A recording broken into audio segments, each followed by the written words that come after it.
हमारा चैप्टर क्या है, इलेक्ट्रिक चार्जेस एंड फील्ड। इसके बारे में आज हम पढ़ेंगे। आज हम देखो टॉपिक वाइज खत्म करेंगे। आज हम लोग टॉपिक 1 पढ़ने वाले हैं। टॉपिक 1 में क्या है, इलेक्ट्रिक फील्ड एंड डाइपोल्स के बारे में आज हम लोग स्टडी करने वाले हैं। तो चलिए शुरू करते हैं। सबसे पहले चार्जेस के बारे में, प्रॉपर्टी ऑफ चार्जेस क्या क्या होती है।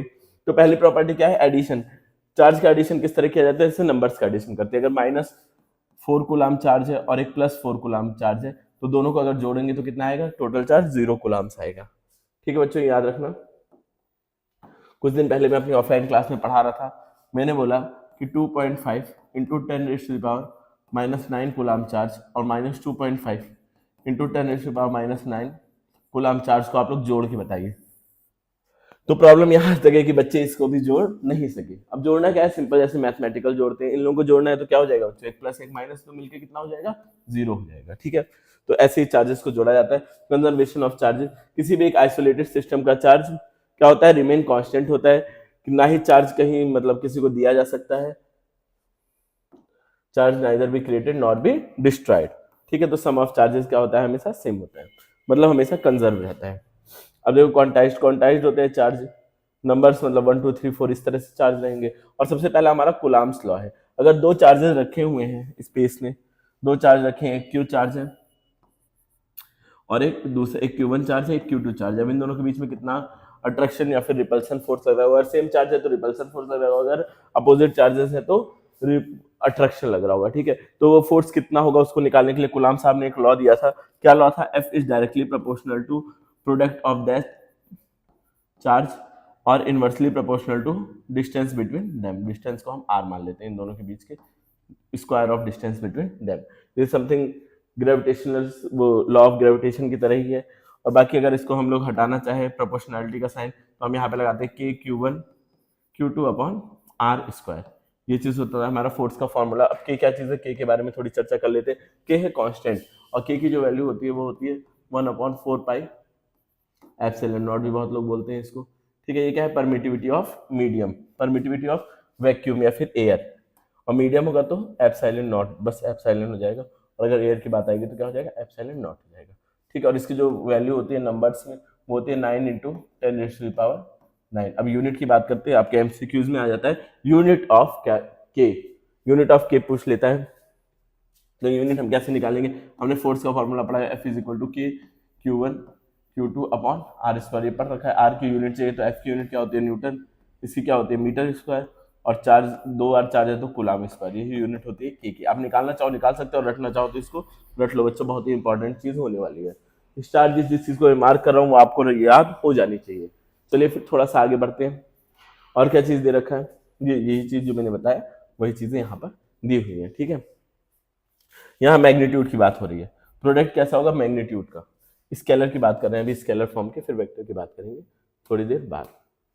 ठीक है बच्चों, ये वेक्टर फॉर्म भी है। जितना फोर्स एक चार्ज दूसरे पे लगा रहा होगा, दूसरा चार्ज भी उतना ही फोर्स पहले वाले चार्ज के ऊपर लगा रहा होगा। यही चीजें यहाँ पर दे रखी है। कि क्या है, रिलेटिव परमिटिविटी, ये सब चीजें आप पढ़ लेना यहाँ पर।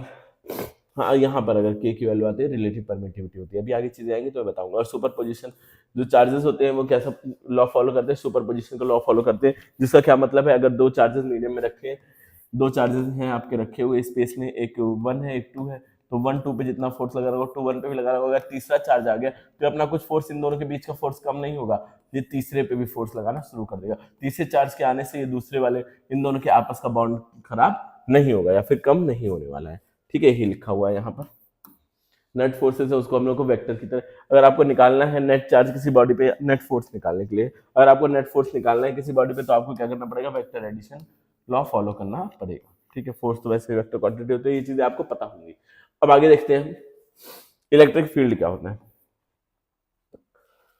एक्सपीरियंस इलेक्ट्रिक फील्ड, देखो बच्चों क्या होता है, एक चार्ज के आसपास का वो फील्ड जहां कोई दूसरा चार्ज अट्रैक्शन या फिर रिपल्सन फील करे, उस फील्ड को क्या बोलते हैं, इलेक्ट्रिक फील्ड। अगर कोई चार्ज रखा हुआ है उसके पास कोई चार्ज लाओगे तो अट्रैक्शन या रिपल्सन फील करेगा। अगर कोई चार्ज इनफाइनाइट पे रखा है तो क्या वो उस चार्ज से अफेक्ट होगा, नहीं होगा बच्चों। मैग्नेट में भी आपने देखा होगा, मैग्नेट अगर बहुत दूर दूर कहीं रखे हुए हैं इनफाइनाइट पे, तो क्या होता है, क्या एक दूसरे को अट्रैक्ट या रिपल करते हैं, नहीं करते। एक निश्चित डिस्टेंस पे आने के बाद ही अट्रैक्शन और रिपल्सन फील होता है। तो इसी को क्या बोलते हैं हम लोग, मैग्नेटिक फील्ड बोलते हैं, जब वो इलेक्ट्रिक फील्ड बोलते हैं। और इलेक्ट्रिक फील्ड का जो फॉर्मूला होता है वो होता है E = KQ upon R square, या फिर कुछ लोग इसी को बोलते हैं E इज इक्वल टू के की जगह लिख देते हैं 1/4 pi epsilon naught Q upon R square. ठीक है, अब अगर हमें किसी कोई में चार्ज लाया, सपोज कोई क्यू नॉट एक टेस्ट चार्ज लाया इस फील्ड के अंदर, तो इस पर कितना फोर्स लग रहा हो वो निकालने के लिए हम क्या यूज करते हैं, इस चीज को मैं मिटा रहा हूँ। रिवीजन चल रहा है बच्चों, थोड़ा तो फास्ट रहेगा, अगर आपको पूरा चैप्टर शुरू से पढ़ना है तो इसी पूरा चैप्टर भी मैं अपलोड कर चुका हूँ अपने चैनल पे, आप जाके देख सकते हो। बाकी कोई मतलब नहीं है पूरा चैप्टर देखने का, आपको रिवीजन के पॉइंट ऑफ व्यू से ही पढ़ना शुरू करो, रिवाइज करो, चीज़ों को बहुत डीपली घुसना नहीं है, कैसे हुआ क्या हुआ ये चीज़ें नहीं हमें देखनी है, जो हमारे लिए इंपॉर्टेंट डेरिवेशन है, जो क्वेश्चन होने वाले वो हमें देखना है। ठीक है, बाकी बहुत डिटेल में मैं पढ़ाऊंगा भी नहीं, आपका टाइम बहुत वेस्ट हो जाएगा उससे। चलो, के क्यू अपॉन आर स्क्वायर, हमें कोई टेस्ट चार्ज क्यू नॉट लाया, उस पर कितना फोर्स लगा, तो फोर्स का फॉर्मूला हमने क्या पढ़ रखा है, Q1 के Q1 Q2 upon R square.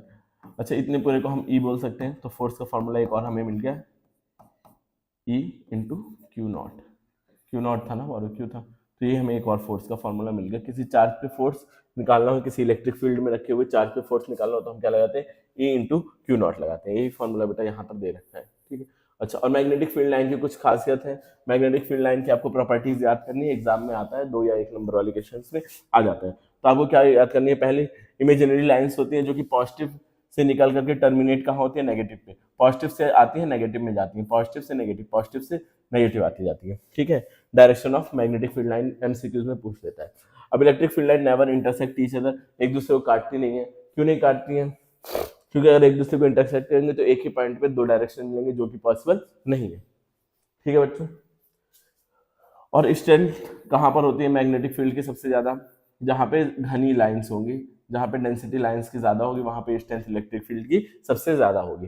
ठीक है, अब देखो डाइपोल क्या होता है, electric dipole, the system formed by 2 equal and opposite charges separated by a small distance is called electric dipole.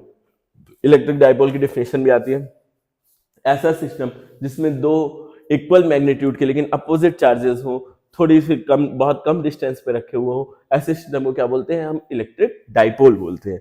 अब और क्या चीज है, the force on a dipole in uniform electric field is zero. जब uniform electric field में dipole कोई रखा है तो उस पर जीरो होता है स्टेबल कंडीशन में। स्टेबल कंडीशन मतलब क्या होता है, जैसे यहाँ पर रखा हुआ है, ये इलेक्ट्रिक फील्ड हमारी पॉजिटिव से निकल के नेगेटिव की तरफ जा रही है, यहाँ पॉजिटिव है, यहाँ नेगेटिव है, इधर जा रही है, और डाइपोल भी ऐसे रखा हुआ है, यहाँ पॉजिटिव है, पॉजिटिव चार्ज है, इधर नेगेटिव चार्ज है, तो इन दोनों के बीच का जो एंगल बन रहा है वो 0 डिग्री बन रहा है। तो ऐसे कंडीशन में जो फोर्स लग रहा होता है वो क्या होता है, 0 होता है, इसको बोलते हैं stable equilibrium.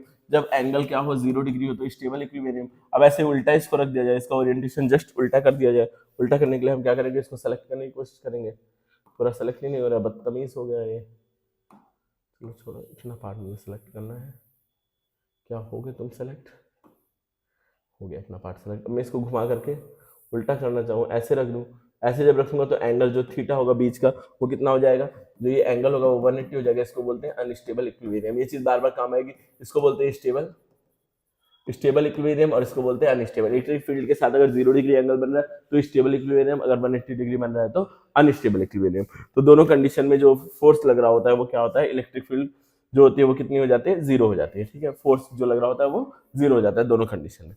Potential energy of dipole in uniform electric field is minimum for stable equilibrium और मैक्सिमम अनस्टेबल। अनस्टेबल के लिए मैक्सिमम होती है और स्टेबल के लिए मिनिमम होती है। बच्चों इतनी चीजें आपको याद रखने वाली चीजें हैं, स्टेबल के लिए मिनिमम, अनस्टेबल के लिए मैक्सिमम होती है। ठीक है, torque on dipole, torque on dipole एक अलग ही कॉन्सेप्ट है, थोड़ा सा मैं पढ़ाऊंगा इसको, एक डेरिवेशन में कराऊंगा, जो डेरिवेशन आपके एग्जाम में आने वाला है। जिससे पहले मैं 2 मिनट पानी पी लूँ, बहुत लगातार बोल दिया मैंने, 1 मिनट का समय दीजिए मुझे पानी पीने का।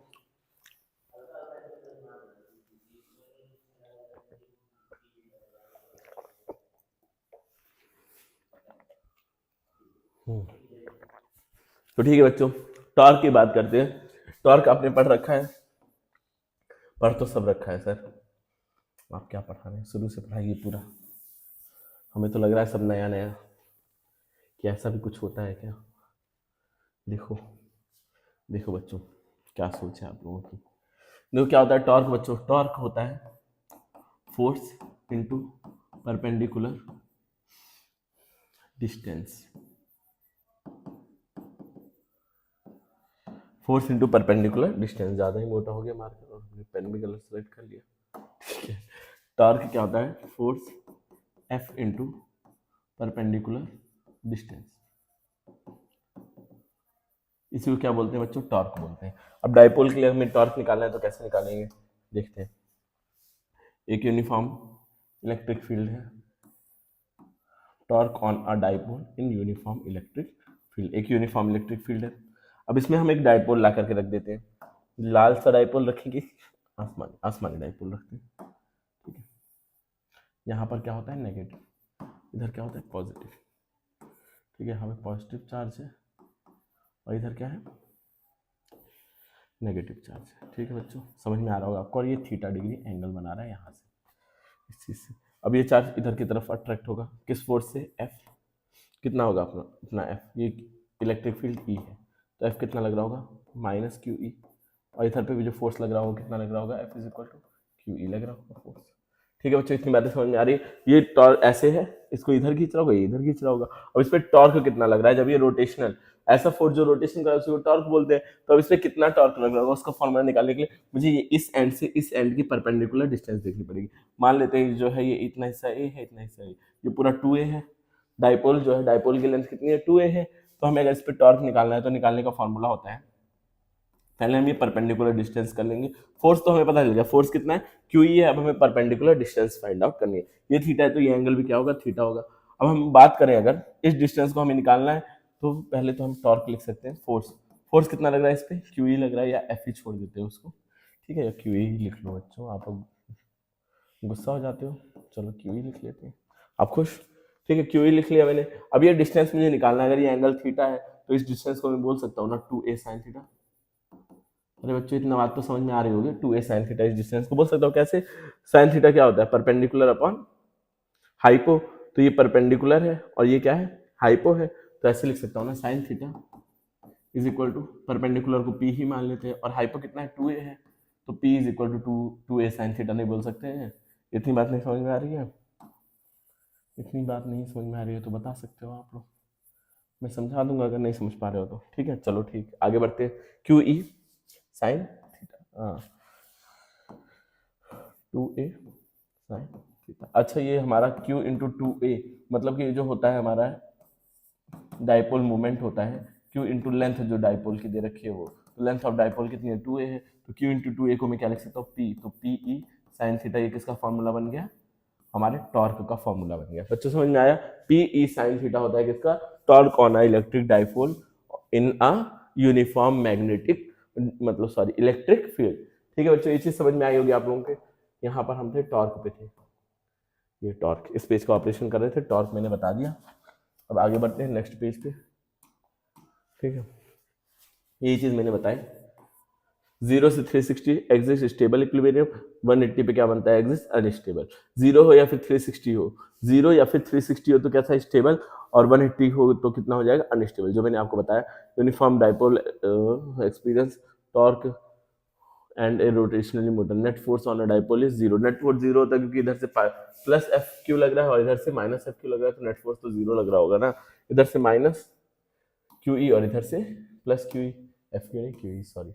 नेट फोर्स 0 होता है डाइपोल पे। अच्छा अगर नॉन यूनिफॉर्म है तो उस पर नेट फोर्स क्या होता है, 0 नहीं होता है, ठीक है। अब नॉन यूनिफॉर्म की बात नहीं करेंगे, ये है नहीं सिलेबस में, बस ये याद रखना 0 नहीं होता है। अभी डाइपोल मोमेंट मैंने बताया आपको, dipole moment is vector quantity, dipole moment जो है वेक्टर क्वांटिटी, आपको याद रखना है, ठीक है। अब क्या है, electric field due to a dipole. अब electric field due to a dipole आपको निकालनी है एट अ एक्सियल पॉइंट और एट एक्सियल पॉइंट भी आपको निकालनी है और एट इक्वेटोरियल पॉइंट निकालनी है। दोनों डेरिवेशन आपके लिए बहुत ज्यादा इंपॉर्टेंट है, समझ लो। मतलब ये आप लोगों के लिए क्या है कि 3-4 नंबर में इक्वेशन आ ही सकता है, एक्सियल वाला आएगा तो 2 नंबर में, इक्वेटोरियल वाला आएगा तो 3 नंबर में आ जाएगा। और एक चीज और थी इसमें, वर्क डन भी निकालना, वर्क डन भी आया नहीं थे, work done in rotating a dipole, चलो इसमें नहीं दिया हुआ है, शायद दिया होना चाहिए, यहाँ पर नहीं दे रखा है इधर, और इधर देखते हैं work done in rotating a dipole, नहीं दिया है, पता नहीं क्यों नहीं दिया है, मैंने कहीं तो देखा था बुक में work done in rotating a dipole, ठीक है नहीं दिया, मैं समझा देता हूँ, क्वेश्चन में डायरेक्ट शायद दिया होगा, ठीक है बच्चों देख लेते हैं। Work done in rotating dipole. मैं खुद से हेडिंग बना लेता हूँ, work done in rotating dipole. देखो spelling mistake, from theta 1 to,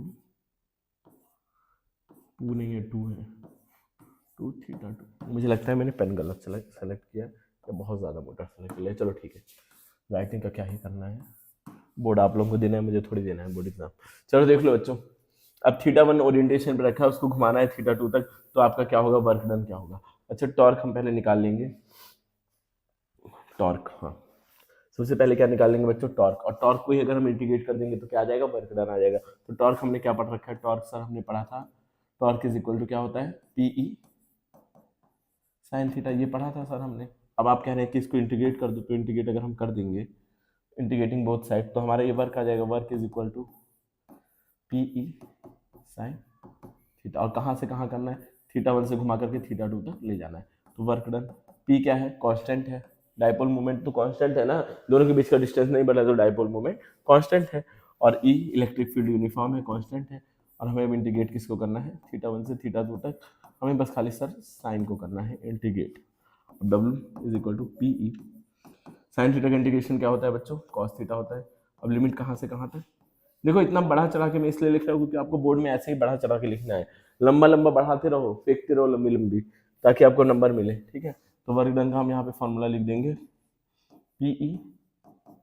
अच्छा अब लिमिट रखेंगे, तो पहले अपर लिमिट फिर लोअर लिमिट, तो क्या हो जाएगा, cos theta 2 minus cos theta 1, ठीक है बच्चों। ये होता है हमारा वर्क डन का formula, rotating a dipole, work done in rotating a dipole, यही फॉर्मूला है आपका।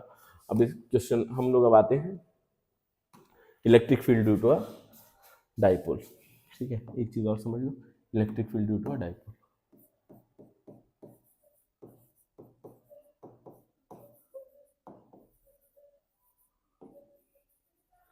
ड्यू टू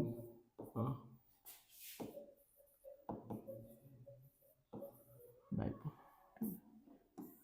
ठीक है बच्चों। देखो electric field due to a dipole, इसको समझते हैं। ये पेन मुझे लगता है थोड़ा सा खराब हो चुका है, कोई बात नहीं, अभी पढ़ लेते हैं, फिर नए पेन का भी जुगाड़ करेंगे।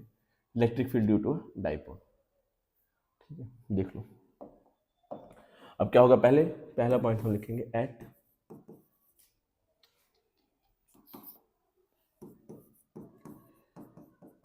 एक्सियल, एक्सियल पॉइंट पे देख लेते हैं, electric field due to dipole at axial point. अब यहाँ पे एक डाइपोल है, एक है माइनस क्यू चार्ज, एक है प्लस क्यू चार्ज, ठीक है बच्चों। एक माइनस क्यू है, एक प्लस क्यू चार्ज है। यहाँ पर देखो ना, यहाँ पर ये दिया हुआ है टॉपिक, कहाँ गया कहाँ गया कहाँ गया, इस टॉपिक की हम बात कर रहे हैं, ठीक है। पहले पॉजिटिव रखा फिर नेगेटिव रखा, चलो ठीक है कोई बात नहीं, हम पहले नेगेटिव रखेंगे फिर पॉजिटिव रखेंगे, ठीक है बच्चों। यहाँ पर देखो, अब यहाँ से सारा डिस्टेंस कहाँ से मेजर करते हैं, इस जगह से करते हैं, ये बात याद रखना। यहाँ से यहाँ तक के डिस्टेंस को मैं ए मान लेता हूँ, और यहाँ से यहाँ तक के डिस्टेंस को हम क्या मान लेंगे, ए मान लेंगे। मान लो यहाँ से एक पी पॉइंट है, ये इस डाइपोल से एक्स डिस्टेंस पे रखा हुआ है। अब यहीं पे मुझे क्या निकालना है, इलेक्ट्रिक वो फील्ड निकालना है। तो हम क्या निकालेंगे, पहले इस वाले चार्ज के थ्रू इलेक्ट्रिक फील्ड E1 मान लेते हैं इसको। इस चार्ज के थ्रू अगर मैं इलेक्ट्रिक फील्ड निकालूं तो क्या होता है, इलेक्ट्रिक फील्ड का फॉर्मूला के, ये चार्ज क्यू है, के क्यू अपॉन यहाँ से यहाँ तक का डिस्टेंस, कितना डिस्टेंस होगा, ए प्लस ए, 2a नहीं, यहाँ से यहाँ तक का डिस्टेंस, इस चार्ज से मुझे यहाँ तक का डिस्टेंस निकालना है, तो ये डिस्टेंस a होगा।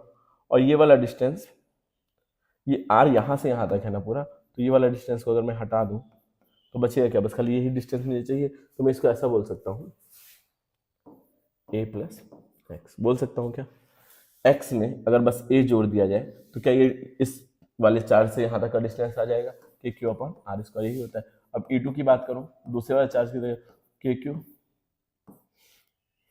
इसको अगर मुझे निकालना है डिस्टेंस, तो ये क्या होगा, पूरे अगर x में से मैं a वाला पार्ट घटा दूं तो इन दोनों के बीच का डिस्टेंस आ जाएगा, यहाँ ये डिस्टेंस मुझे चाहिए बच्चों, समझ रहे हो क्या ये चीज़। अब अगर मुझे नेट इलेक्ट्रिक फील्ड निकालनी है तो क्या करूँगा, दोनों को जोड़ दूंगा। अब जोड़ेंगे कैसे, ई नेट अगर मुझे निकालना है तो जोड़ेंगे दोनों को, कैसे क्या बच्चे, जोड़ना तो है ही। तो मैं क्या करूँगा, के क्यू को कॉमन ले लूँगा, अंदर की देखो क्या कहानी बनती है, क्या हो जाएगा 1/a plus x square plus 1/x minus A का होल स्क्वायर। ठीक है, इसको थोड़ा अच्छा लगते है, देखने में बहुत गंदा लग रहा है, थोड़ा कायदे से लिखेंगे इसको, कुछ देखना ध्यान देना है, आपका पूरा फोकस यहाँ होना चाहिए। ठीक है, ई नेट की बात करते हैं, थोड़ा सारी चीज़ों को छोटा कर दें ताकि आपका यहीं पर आ जाए सारी। ठीक है, तो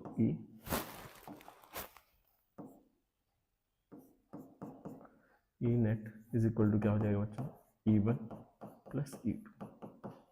अब इसको अगर हम E1 क्या लिखेंगे, के क्यू अपॉन ए एक्स प्लस ए लिख देंगे, ए प्लस एक्स की जगह, तो एक्स प्लस ए का होल स्क्वायर प्लस के क्यू एक्स माइनस ए का होल स्क्वायर। अब देखो के और क्यू बाहर ले लो, के और जी बाहर आ गया, के क्यू बाहर ले लो, फिर बचेगा 1/x प्लस ए, और इधर क्या बचेगा का होल स्क्वायर, और यहाँ पे क्या बचेगा 1/x माइनस ए का होल स्क्वायर। अब इसको अगर फर्दर सॉल्व करें, एलसीएम ले या क्रॉस मल्टीप्लिकेशन करें, तो क्या बन जाएगा, के क्यू यहाँ पर हो जाएगा x माइनस ए का होल स्क्वायर। अच्छा सॉरी, एक गलती हो गई बच्चों मुझसे, एक तो पॉजिटिव चार्ज है और एक नेगेटिव चार्ज है ना, ये वाला नेगेटिव चार्ज है, पॉजिटिव चार्ज है, तो हमें क्या करना पड़ेगा इसको, यही सब गलतियाँ आपको एग्जाम में नहीं करनी है, ये मैंने गलती कर दी बहुत बड़ी। ठीक है, अब हम इसको अगर लिखें तो ऐसे लिखना पड़ेगा ना हमको, कैसे लिखना पड़ेगा, ई नेट, पहले मैं A2 इसको लिख दे रहा हूँ के क्यू, क्योंकि पॉजिटिव में इसलिए इसको पहले लिख दे रहा हूँ, एक्स माइनस ए होल स्क्वायर, और ये नेगेटिव में इसको बाद में लिख देंगे के क्यू एक्स प्लस ए का होल स्क्वायर। अब देखो इसको सॉल्व करोगे तो के क्यू बाहर आ जाएगा, अब यहाँ पे क्या बचेगा 1/x माइनस ए का whole square minus 1/x plus A का होल।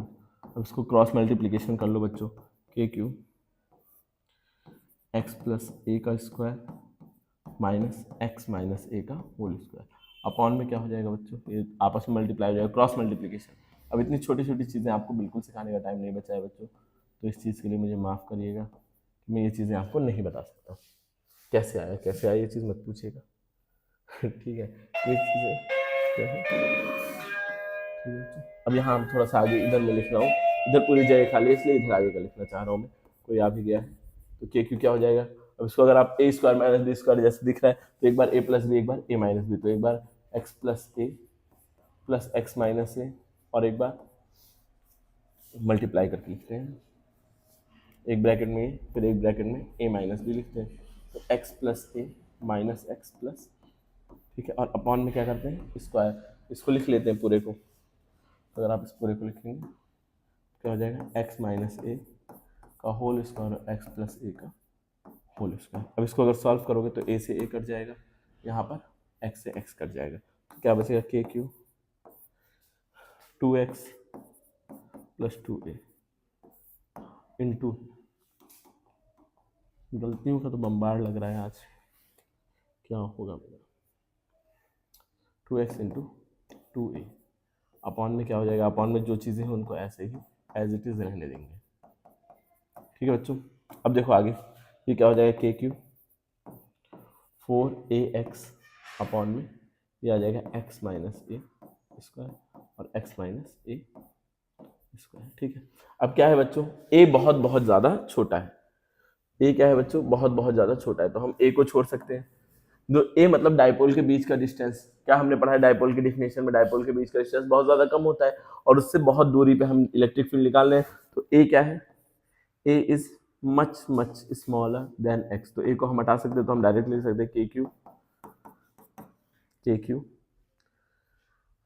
क्यू 4a को हटाना है, वी कैन रिमूव a, के क्यू एक्स अपॉन, यहाँ से भी a हटा सकते हैं, तो यहाँ पे क्या हो जाएगा x square into x square, दोनों ये भी स्क्वायर, तो हम इसको अब क्या लिख सकते हैं बच्चों, x पे पावर 4 हो जाएगा, एक को हटाओ, तो के क्यू 4 अपॉन a भी तो है,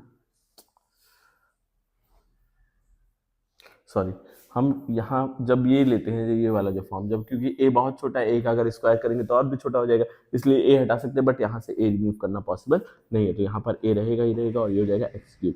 अच्छा हमने ये पढ़ा है अभी डाइपोल मोमेंट का फॉर्मूला, क्या पढ़ा है डाइपोल मोमेंट का, 2AQ, यही तो होता है। तो हम 2AQ को मिला करके क्या बोल सकते हैं, P लिख सकते हैं। तो 2P, क्या हो गया भाई, 2P, तो इसको हम ऐसे लिख सकते हैं 2P के अपॉन एक्स क्यूब, यही होता है electric field due to a dipole at axial point. ठीक है बच्चों, आपको लगता है समझ में आ गया होगा। अब आगे बढ़ते हैं, हम निकालेंगे इक्वेटोरियल पॉइंट पे, ऊपर इक्वेटोरियल पॉइंट पे हम निकालेंगे। ये आपको इतना याद रखना है, एट एक्सियल पॉइंट इतना होता है, एट एक्सियल पॉइंट इतना होता है। अब इक्वेटर पे निकालने की कोशिश करेंगे। इक्वेटर मतलब ऊपर की तरफ,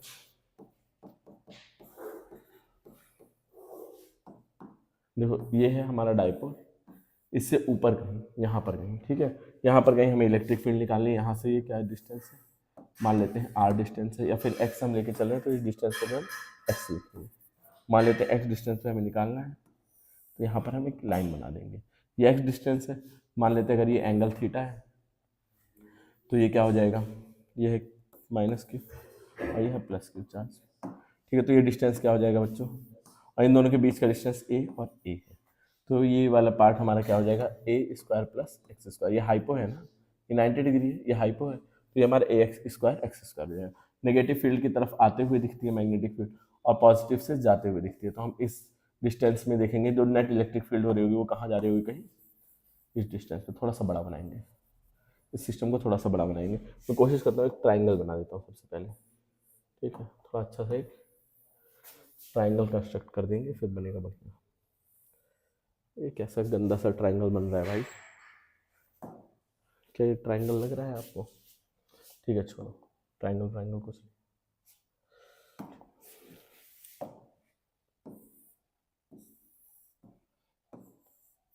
ये एक डाइपोल है, यहाँ पॉजिटिव क्यू चार्ज है, यहाँ नेगेटिव क्यू चार्ज है, यहाँ पर ये ए डिस्टेंस है, ये भी ए डिस्टेंस है, ये एंगल थीटा है, ये एंगल थीटा है, यहाँ से यहाँ का डिस्टेंस जो है वो एक्स है। अब यहाँ से देखो पॉजिटिव चार्ज से इलेक्ट्रिक फील्ड जाते हुए दिखती है, नेगेटिव चार्ज की तरफ आते हुए दिखती है। तो हमारी जो नेट इलेक्ट्रिक फील्ड होगी, कुछ इलेक्ट्रिक फील्ड इधर जा रही है, कुछ इधर जा रही है, तो नेट इलेक्ट्रिक फील्ड कहाँ लग रही होगी, यहाँ पर लग रही होगी। ये एंगल थीटा है तो इसको हम बोल सकते हैं ई कॉस थीटा, यही इलेक्ट्रिक फील्ड इधर लग रही होगी। अब हम ये डिस्टेंस अगर निकालना चाहें तो ये डिस्टेंस क्या होगा बच्चों, देख लो, यही तो डिस्टेंस है, तो ये होगा अंडर रूट ए स्क्वायर प्लस एक्स स्क्वायर। आपको समझ में आ रहा है कैसे एक राइट एंगल ट्राइंगल बन रहा है, ये ट्राइंगल कैसा बन रहा है, राइट एंगल ट्राइंगल बन रहा है। तो ये वाला डिस्टेंस क्या है, हाइपो है, तो हाइपो ऐसे ही निकल जाएगा। अब हम इसको आगे अगर फर्दर सॉल्व करने की कोशिश करें तो ये नेट इलेक्ट्रिक फील्ड है, यहीं पे लग रही है, तो ई नेट की जो हमारी वैल्यू आएगी वो क्या आएगी, ई कॉस थीटा। अच्छा ई को हम क्या लिख सकते हैं, ई को क्या क्या लिख सकते हैं हम लोग, के क्यू अपॉन आर स्क्वायर। तो के क्यू, आर स्क्वायर की जगह पर क्या है बच्चों, ये डिस्टेंस दे रखी है, तो ये डिस्टेंस क्या है, ए स्क्वायर प्लस एक्स स्क्वायर का होल स्क्वायर। और कॉस थीटा की जगह क्या लिख सकते हैं, कॉस थीटा क्या होता है, बेस अपॉन हाइपो, तो इसको लिख सकते हैं ए अपॉन हाइपो, कितना दिया हुआ है हमारा अंडर रूट में ए स्क्वायर प्लस एक्स स्क्वायर। ठीक है बच्चों, अब आगे देखना, के क्यू ये हटाएंगे तो क्या हो जाएगा, ये रूट हट जाएगा, ए स्क्वायर प्लस एक्स स्क्वायर। ठीक है, अब यहाँ पे क्या रहेगा, ए रहेगा नीचे, इस पे पावर हम ऐसे लिख सकते हैं 1/, लिख सकते हैं क्या बच्चों 1/2 पावर, तो ये ए है, ये क्यू नहीं है, remember that this is a.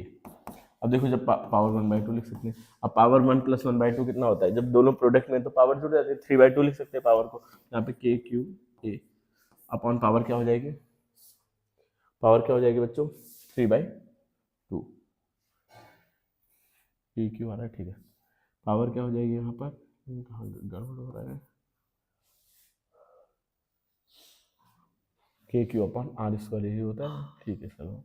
और यहाँ पर हाइपो क्या हो जाएगा, ठीक ठीक है। अब देखो के क्यू बाई 2, इन दोनों को जब जोड़ेंगे तो क्या हो जाएगा, ए स्क्वायर प्लस एक्स स्क्वायर पे पावर 3/, तो अब आपको पता है अगेन ए क्या है, बहुत बहुत ज़्यादा छोटा है,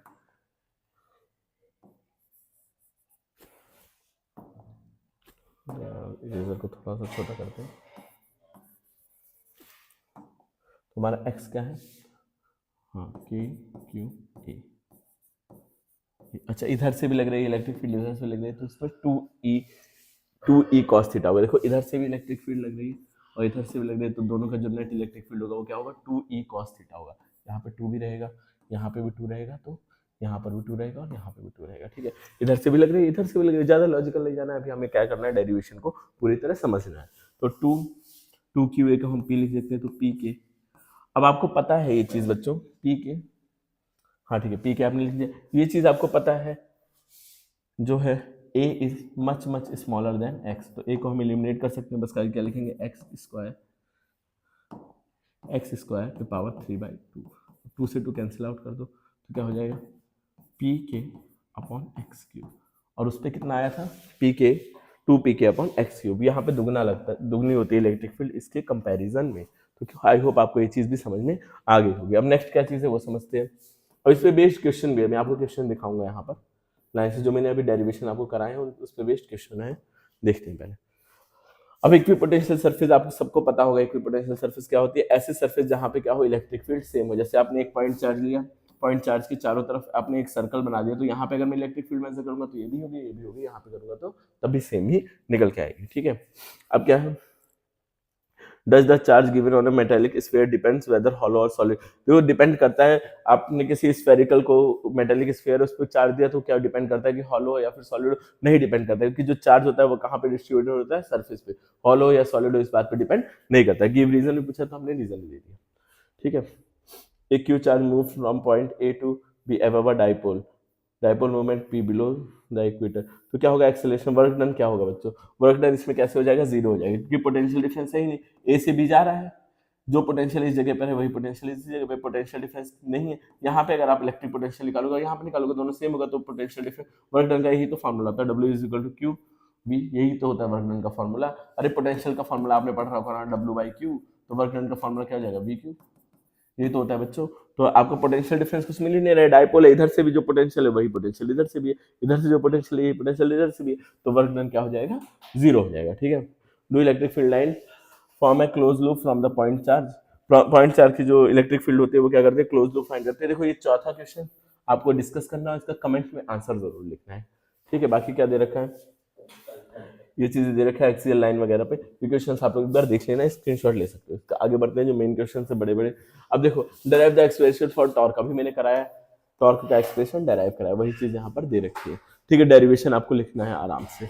बाकी क्या है, वर्क डन आपको निकालना है, वर्क डन का मैंने फॉर्मूला बनाया था, और इसमें क्या है, स्टेबल से अनस्टेबल इक्विलिब्रियम, स्टेबल का एंगल कितना होता है, थीटा, और वो कितना होता है, वो 180 होता है, तो स्टेबल का 0 डिग्री होता है और अनस्टेबल का 180 होता है, तो एक बार 0 रखोगे, एक बार क्या रखोगे, 180 रखोगे। वर्क डन का फॉर्मूला आपको पता है, एक बार 0 एक बार 180 रखना है। फिर आगे देखते हैं, आगे आपको फोर्स निकालना है, फोर्स का फॉर्मूला डायरेक्ट लगाओ, Q1 Q2 upon R square, direct answer निकल आएगा। बस ये ध्यान देना, जो डिस्टेंस है वो मीटर में होना चाहिए। सॉल्यूशन भी यहाँ दे रखा है, सॉल्व एक बार आप वीडियो पॉज करके जरूर करें। और यहाँ पर दे रखा है दो चार्जर की प्लेसमेंट कोऑर्डिनेट्स दे रखे हैं, तो कोऑर्डिनेट्स का आप डिस्टेंस फॉर्मूला लगाओ। डिस्टेंस फॉर्मूला क्या होता है, दो चार्जेस के बीच का डिस्टेंस तो चाहिए आपको फोर्स निकालने के लिए, तो डिस्टेंस फॉर्मूला आप यूज कर सकते हो। अरे आपको बस खाली फोर्स निकालने के लिए क्या चाहिए, कि Q1 Q2 upon R square, ये तो चाहिए। दोनों चार्जेस दे रखे हैं, दोनों के बीच का डिस्टेंस आपको क्या करना पड़ेगा, फाइंड आउट करना पड़ेगा। और कैसे करोगे, डिस्टेंस फार्मूला यूज करके। डिस्टेंस फार्मूला कैसे, या नहीं भी करोगे तो भी दोनों जेड एक्सेस पे, एक -15 पे है, एक 15 पे है, दोनों के बीच का डिस्टेंस कितना होगा, 30 होगा, 30 सेंटीमीटर होगा, इसको मीटर में चेंज करना, आंसर आपका आ जाएगा। और ये पूछा है नेट चार्ज कितना होगा, नेट चार्ज 0 होगा, एक पॉजिटिव में एक नेगेटिव में। जल्दी से चलते हैं आगे, आगे क्या दे रखा है, आगे इसी को सॉल्व किया हुआ है। ठीक है, और ये क्वेश्चन इसका सॉल्यूशन दे रखा है, इसको भी आपको खुद से पढ़ना होगा। आगे नेक्स्ट, अच्छा अब due to a charge ring, इसको हम लोग नेक्स्ट क्लास में डिस्कस करेंगे। बाकी इतने पे ही मुझे क्लास रोकनी पड़ेगी, बहुत लंबी हो जा रही है क्लासेस, और बाकी मेरी ऑफलाइन क्लासेस का भी टाइम हो रहा है, तो हम इस वीडियो को यहीं पे रोकेंगे। आज हमने पहला स्टार्ट किया, तो धीरे धीरे हम लोग टाइमिंग को इंक्रीज भी करेंगे। तो चलिए मिलते हैं नेक्स्ट वीडियो पे, इसको आप लाइक कर दीजिए और अपने फ्रेंड्स के साथ शेयर कर दीजिए जिन्होंने रिवीजन अभी तक स्टार्ट नहीं किया है। मिलते हैं नेक्स्ट वीडियो में, थैंक यू फॉर वॉचिंग। बच्चों फिर से मैं आपके सामने आ चुका हूँ एक दूसरा वीडियो लेकर के। ठीक है, कल हमने लास्ट वीडियो में यहाँ तक पढ़ा था। अब चार्ज रिंग की वजह से हमें इलेक्ट्रिक फील्ड निकालनी है किसी डिस्टेंस r पे या x पे, कुछ भी हो। मैं इसको अपने पेज एक नया बना करके वहां पे सॉल्व करेंगे, हम लोग इसको निकालेंगे। तो मैं एक पहले चार्ज रिंग बना देता हूँ। ठीक है, एक रिंग है, ये चार्ज रिंग है, इसका कलर थोड़ा सा येलोइश कर देते हैं और थिकनेस बढ़ा देते हैं। नहीं फिल नहीं करना है हमें, फ्रेम का कलर चाहिए, चलो वाइट कर देते हैं और थिकनेस इसकी बढ़ा देंगे। ठीक है, ये एक चार्ज रिंग है, इसका जो रेडियस है वो r है, इसका रेडियस कैपिटल R मान लेते हैं सपोज, इसको थोड़ा छोटा करें, इसका जो रेडियस वो कैपिटल R है। अब यहाँ से किसी x डिस्टेंस पे, इसके सेंटर से किसी x डिस्टेंस पे हमें क्या निकालना है, किसी x डिस्टेंस पे हमें इलेक्ट्रिक फील्ड निकालना है, ये P पॉइंट पे, ठीक है बच्चों। देखो इस पे क्या होगा, चारों तरफ चार्ज डिस्ट्रीब्यूटेड होंगे, यूनिफॉर्मली चार्ज सारे के सारे डिस्ट्रीब्यूटेड होंगे, कि यूनिफॉर्म चार्ज रिंग। इस पे क्वेश्चन आया हुआ है, मैं अभी आपको बुक में दिखाऊंगा इस पे क्वेश्चन कैसे पूछा जाता है। पहले हम इस डेरिवेशन को देखते हैं, ये बहुत ही इंपॉर्टेंट डेरिवेशन है आपके चैप्टर नंबर 1 का। चलो देखो बच्चों, अब क्या है, मैं यहाँ से एक छोटा सा चार्ज dq ले लेता हूँ, एक छोटा सा चार्ज, उसको इंटीग्रेट कर देंगे, पूरे कहा जाएगा, इसके थ्रू जो इलेक्ट्रिक फील्ड होगी वो यहाँ कहीं होगी, छोटी सी इलेक्ट्रिक फील्ड dE, और यहाँ इस साइड अपोजिट डायरेक्शन में भी ले लेंगे, तो इधर से भी छोटी सी इलेक्ट्रिक फील्ड P पॉइंट पे क्या होगी, dE, ठीक है बच्चों। अब इन दोनों इलेक्ट्रिक फील्ड का जो रिजल्टेंट होगा वो क्या होगा, dE cos थीटा। तो जो नेट इलेक्ट्रिक फील्ड एक इधर जा रही है एक इधर जा रही है, तो नेट कहाँ जा रही होगी, यहाँ, और नेट इलेक्ट्रिक फील्ड कितनी होगी, dE cos थीटा। अब अगर हम इसको इंटीग्रेट कर दें गलती से, तो क्या हमें पूरे उसकी पूरे रिंग के थ्रू इलेक्ट्रिक फील्ड निकलेगी, छोटू से चार्ज के थ्रू निकाला, अगर इसको इंटीग्रेट कर देते हैं तो पूरे रिंग के थ्रू इलेक्ट्रिक फील्ड हमें मिल जाएगी। तो चलो देखते हैं कैसे इंटीग्रेट करना है, मजा आएगा। चलो कैसे करना है, अच्छा हमें पता चल गया जो ई नेट होगा, जो टोटल इलेक्ट्रिक फील्ड होगी ई नेट, वो क्या होगी, integration of dE cos theta. अच्छा अब हमें पता है E का फॉर्मूला क्या होता है, E का फॉर्मूला होता है k q अपॉन r, यही होता है ना E का फॉर्मूला, लेकिन ये छोटे से चार्ज की तरह, तो k dq upon r cos theta. अच्छा बच्चों r नहीं, यहाँ x डिस्टेंस पे निकालना है, तो यहाँ पर क्या रहेगा, r की जगह पर x रहेगा, नहीं x नहीं, इस डिस्टेंस, यहाँ से इस डिस्टेंस का, तो ये डिस्टेंस हमारी क्या है दी हुई, ये डिस्टेंस कुछ दे रखे, इसको हम नाम दे देते हैं, ये अच्छा ये हाइपो हो गया, एक राइट एंगल ट्राइंगल बन रहा है, ये चीज हाइपो हो गई, तो इसको कैसे लिख सकते हैं, capital R square plus x square लिख सकते हैं कि नहीं बच्चों। तो इसको क्या लिखूंगा मैं, under root R square plus x square, ठीक है बच्चों, ये लिख दिया। अब कॉस थीटा हमारा क्या होता है, ये एंगल अगर थीटा है तो ये एंगल भी थीटा होगा, ये एंगल भी थीटा होगा, तो ये अगर एंगल थीटा है तो मैं कॉस थीटा कैसे लिख सकता हूँ ना, cos theta is equal to क्या होता है, बेस अपॉन हाइपो, बेस कितना है एक्स है, और हाइपो कितना है बच्चों, हाइपो कितना है, under root R square plus x square. क्या है, कॉस को लिख सकता हूँ मैं एक्स अपॉन R स्क्वायर और एक्स स्क्वायर। क्या ये चीज़ आप लोग एग्री करते हो, तो मैं, अगर आप लोग एग्री कर रहे हो तो मैं यहाँ पे कॉस थीटा की जगह क्या कर दूंगा, K D Q upon under root में R square plus x square, और इधर कॉस की जगह पर क्या लिखूंगा, 1 अपॉन का होल स्क्वायर भी तो है, के क्यू अपॉन R स्क्वायर होता है ना, तो होल स्क्वायर, और ये कहाँ रहेगा, ये R square plus x square रहेगा, ठीक है। अब इसको फर्दर अगर हम सॉल्व करें, तो जितने कांस्टेंट हैं उन सबको बाहर निकाल लो, के कांस्टेंट है, ये जो डिस्टेंस है सारे के सारे कांस्टेंट है, ठीक है। सबसे पहले तो के को बाहर निकालते हैं, के है कांस्टेंट और एक्स है कांस्टेंट, ये इसी डिस्टेंस पे निकाले है तो कांस्टेंट है, और बाकी ये वाला जो नीचे वाला पार्ट है, रेडियस भी कांस्टेंट है, आर भी कांस्टेंट है, पूरा भी कांस्टेंट होगा। फिर इसका स्क्वायर करेंगे तो रूट हट जाएगा, और इस पे पावर 1/2 रहेगी, और यही तो है, अगर इसका स्क्वायर कर देंगे तो रूट हट जाएगा, पावर 1 हो जाएगा, और इस पे पावर 1/2, दोनों प्रोडक्ट में तो 1 + 1/2 कितना होगा, 3/2। तो हम ऐसे डायरेक्ट लिख सकते हैं क्या, R square plus x square की पावर 3/2। बच्चों यहाँ पे पावर 1/2 थी, और इसका अगर रूट का स्क्वायर करते हैं तो पावर 1 हो जाएगी, तो इसी लॉजिक से मैंने यहाँ लिख दिया, ठीक है। और बस खाली अंदर क्या बचा, डी क्यू बचा, क्या बचा बच्चों, डी क्यू, और हमने इस पूरे रिंग का जो टोटल चार्ज है उसको कैपिटल क्यू मान लेते हैं। तो अगर हम डी क्यू का इंटीग्रेशन करेंगे तो पूरा चार्ज आ जाएगा, तो के एक्स, इसका डी क्यू का इंटीग्रेशन कैपिटल क्यू होता है, क्या हो जाएगा, R square plus x square 3/2। क्या ये चीज़ आपकी समझ में आ रही है, ठीक है। क्या बच्चों आपको ये चीज़ समझ में आ रही है, यही होता है electric field due to a charge ring, uniformly charge ring. यहाँ देख लेते हैं, ठीक है, यहाँ इसी पॉइंट पे थे हम लोग, ठीक है बच्चों, due to uniformly charge ring. अब क्वेश्चन में अलग चीज पूछा है, ऑब्टेनिंग ये क्या है, charge distribution uniformly on a ring of radius से obtain the expression for electric field intensity at point, at a point on axis of the ring, ring के एक्सिस पे आपको एक पॉइंट पे इलेक्ट्रिक फील्ड निकालनी है, hence show the point at the largest distance ring behave like a point charge. अगर वो distance बहुत ज्यादा दूर हो तो जो रिंग है वो कैसा बिहेव करने लगती है, पॉइंट चार्ज की तरह बिहेव करने लगती है। ये चीज आपको शो करना है।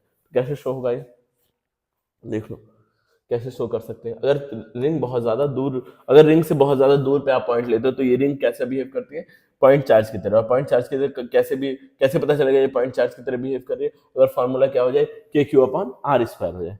समझ में आ रहा है? अगर फॉर्मूला क्या हो जाए, के क्यू अपॉन आर स्क्वायर हो जाए, तो हम क्या करेंगे बच्चों, देख लो यहाँ पर, यहाँ कुछ गड़बड़ की है क्या मैंने, के क्यू अपॉन कॉस थीटा का फॉर्मूला क्या होता है, बेस अपॉन हाइपर। सही है सब चीजें। अब यहाँ देख लेते हैं। यहाँ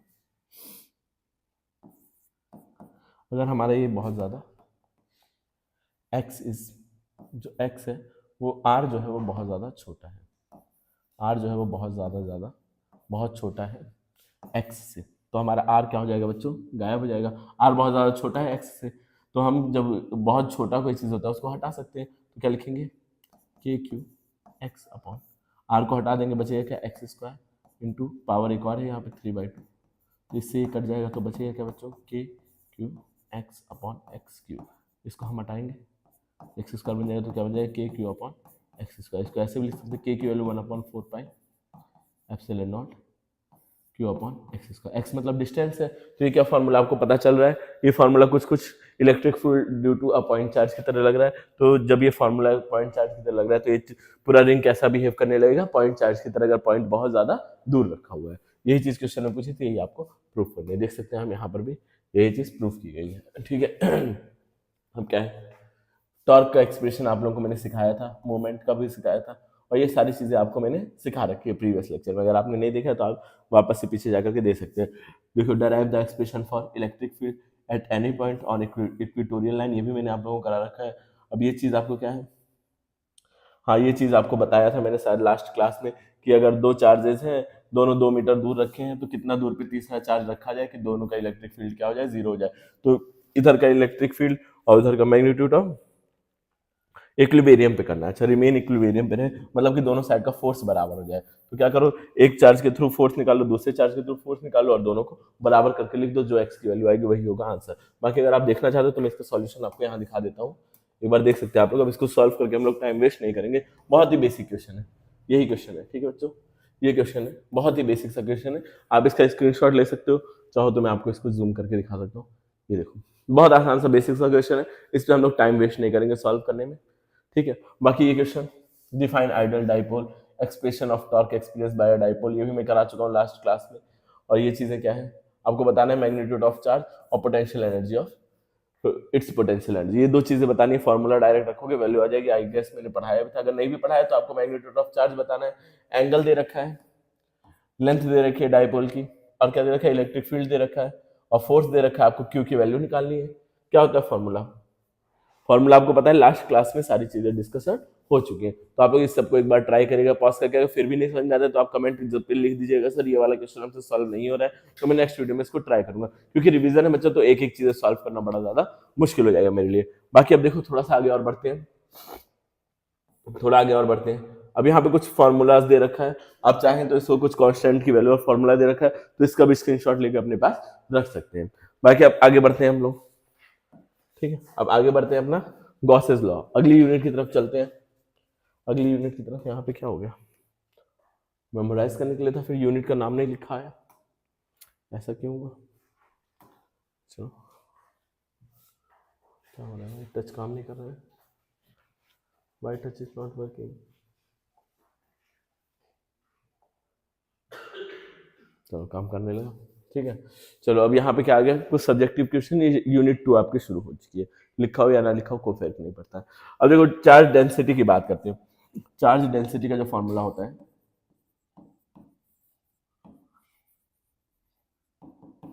डेंसिटी, इसका फॉर्मूला होता है, चार्ज डेंसिटी इसको डिनोट करते हैं सिग्मा से, और इसका फॉर्मूला होता है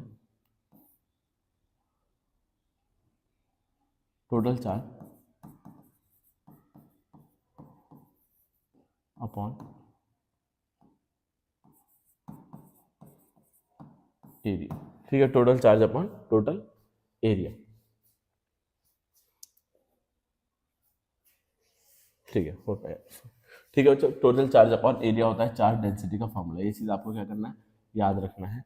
अब इसमें क्या पूछा है क्वेश्चन पहला, what will be the ratio of surface charge density of the inner surface of that of outer surface of hollow conducting sphere if the point charge is placed at the center of the hollow conducting sphere having the internal radius r and outer radius 2r। अब क्या पूछा है कि आपको surface charge density बतानी है। दो, एक स्फीयर है हॉलो स्फीयर, ठीक है, एक हॉलो स्फीयर है ऐसा, उसकी कुछ आउटर सरफेस होगी और उसकी कुछ क्या होगी, इनर सरफेस होगी। ये होगी उसकी, मान लेते हैं आउटर सरफेस, और इसी का क्लोन बना करके बना देते हैं इसकी आउटर सरफेस भी, थोड़ा सा बड़ा करेंगे इसको, ठीक है। ये क्या होगा, इसकी आउटर सरफेस होगी बच्चों, समझ में आया होगा, ये आउटर सरफेस होगी। अब इसके बीच में एक चार्ज रखा हुआ है, इसके सेंटर पे क्या रखा हुआ है, एक चार्ज रखा हुआ है, कोई भी कुछ भी मैग्नीट्यूड है उसको मान लो कैपिटल क्यू चार्ज रखा हुआ है। अब आपको बताना है चार्ज डेंसिटी क्या होगी, कैपिटल क्यू चार्ज रखा हुआ है। अब चार्ज डेंसिटी क्या होगी अंदर और बाहर में, क्या दोनों में चार्ज अलग अलग है। Hollow conducting sphere is placed at the center of the hollow conducting sphere, internal radius r and outer radius r by 4। ठीक,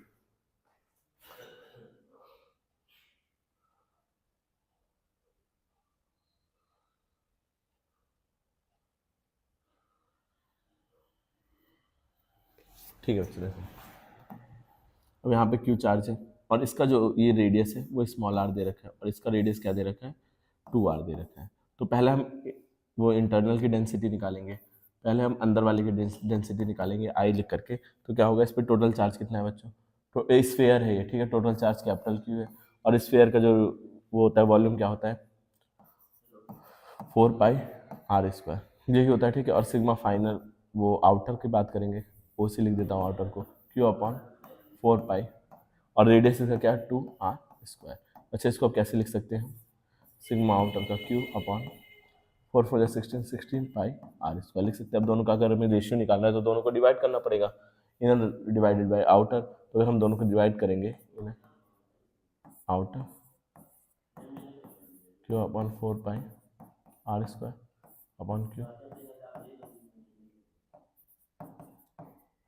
ये इससे कट जाएगा, पाई से पाई कट जाएगा, r² से r² जाएगा, 4 1 जा 4 हो जाएगा, 4 4 जा 16 हो जाएगा।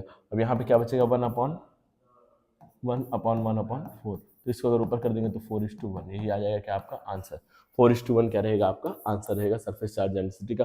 अब state Gauss's law of electrostatic, Gauss's law of electrostatic आपको पढ़ना है, तो पहले पढ़ लेते हैं गॉसेस लॉ ऑफ इलेक्ट्रोस्टैटिक। क्या बोलता है गॉसेस लॉ, गॉस लॉ ये बोलता है कि किसी भी सरफेस पे, किसी भी बॉडी में जो फ्लक्स होता है वो बस खाली किस पे डिपेंड करता है, चार्ज इनक्लोज, उस बॉडी के अंदर कितना चार्ज है बस खाली उसी पे डिपेंड करता है। आउटर बाहर कोई चार्ज है उस पर डिपेंड नहीं करता है फ्लक्स। क्यों, देखो सब समझो चीज़ों को।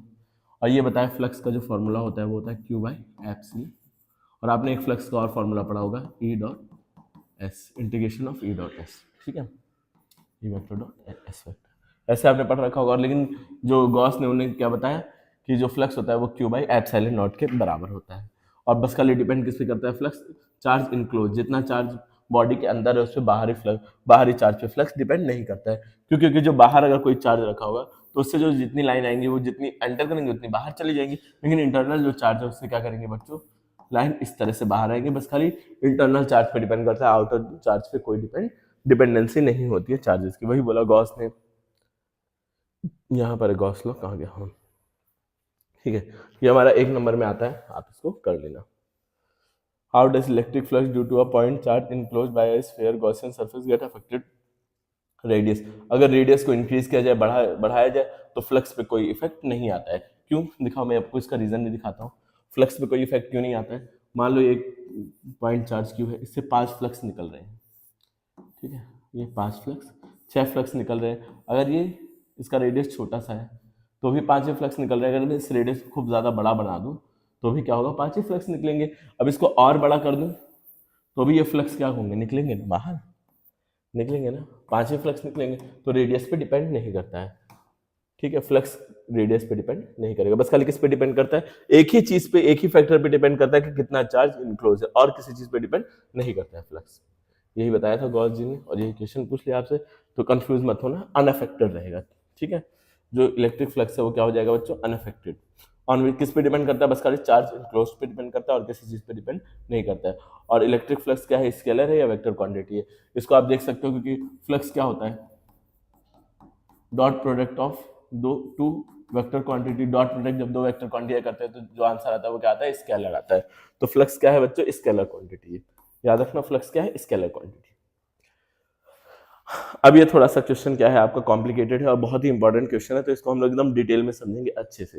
ये जो आपका पहला क्वेश्चन है शॉर्ट टाइप के 2 नंबर में आया है और बहुत ही बेहतरीन क्वेश्चन है ये, पहला, दूसरा और तीसरा, ये सारे क्वेश्चन आपके लिए बहुत ज्यादा इंपॉर्टेंट होने वाले हैं, गॉस लॉ से रिलेटेड है। तो आराम से आप लोग रिलैक्स होकर बैठ जाइए, हम एक एक चीज का ऑपरेशन आराम से करेंगे।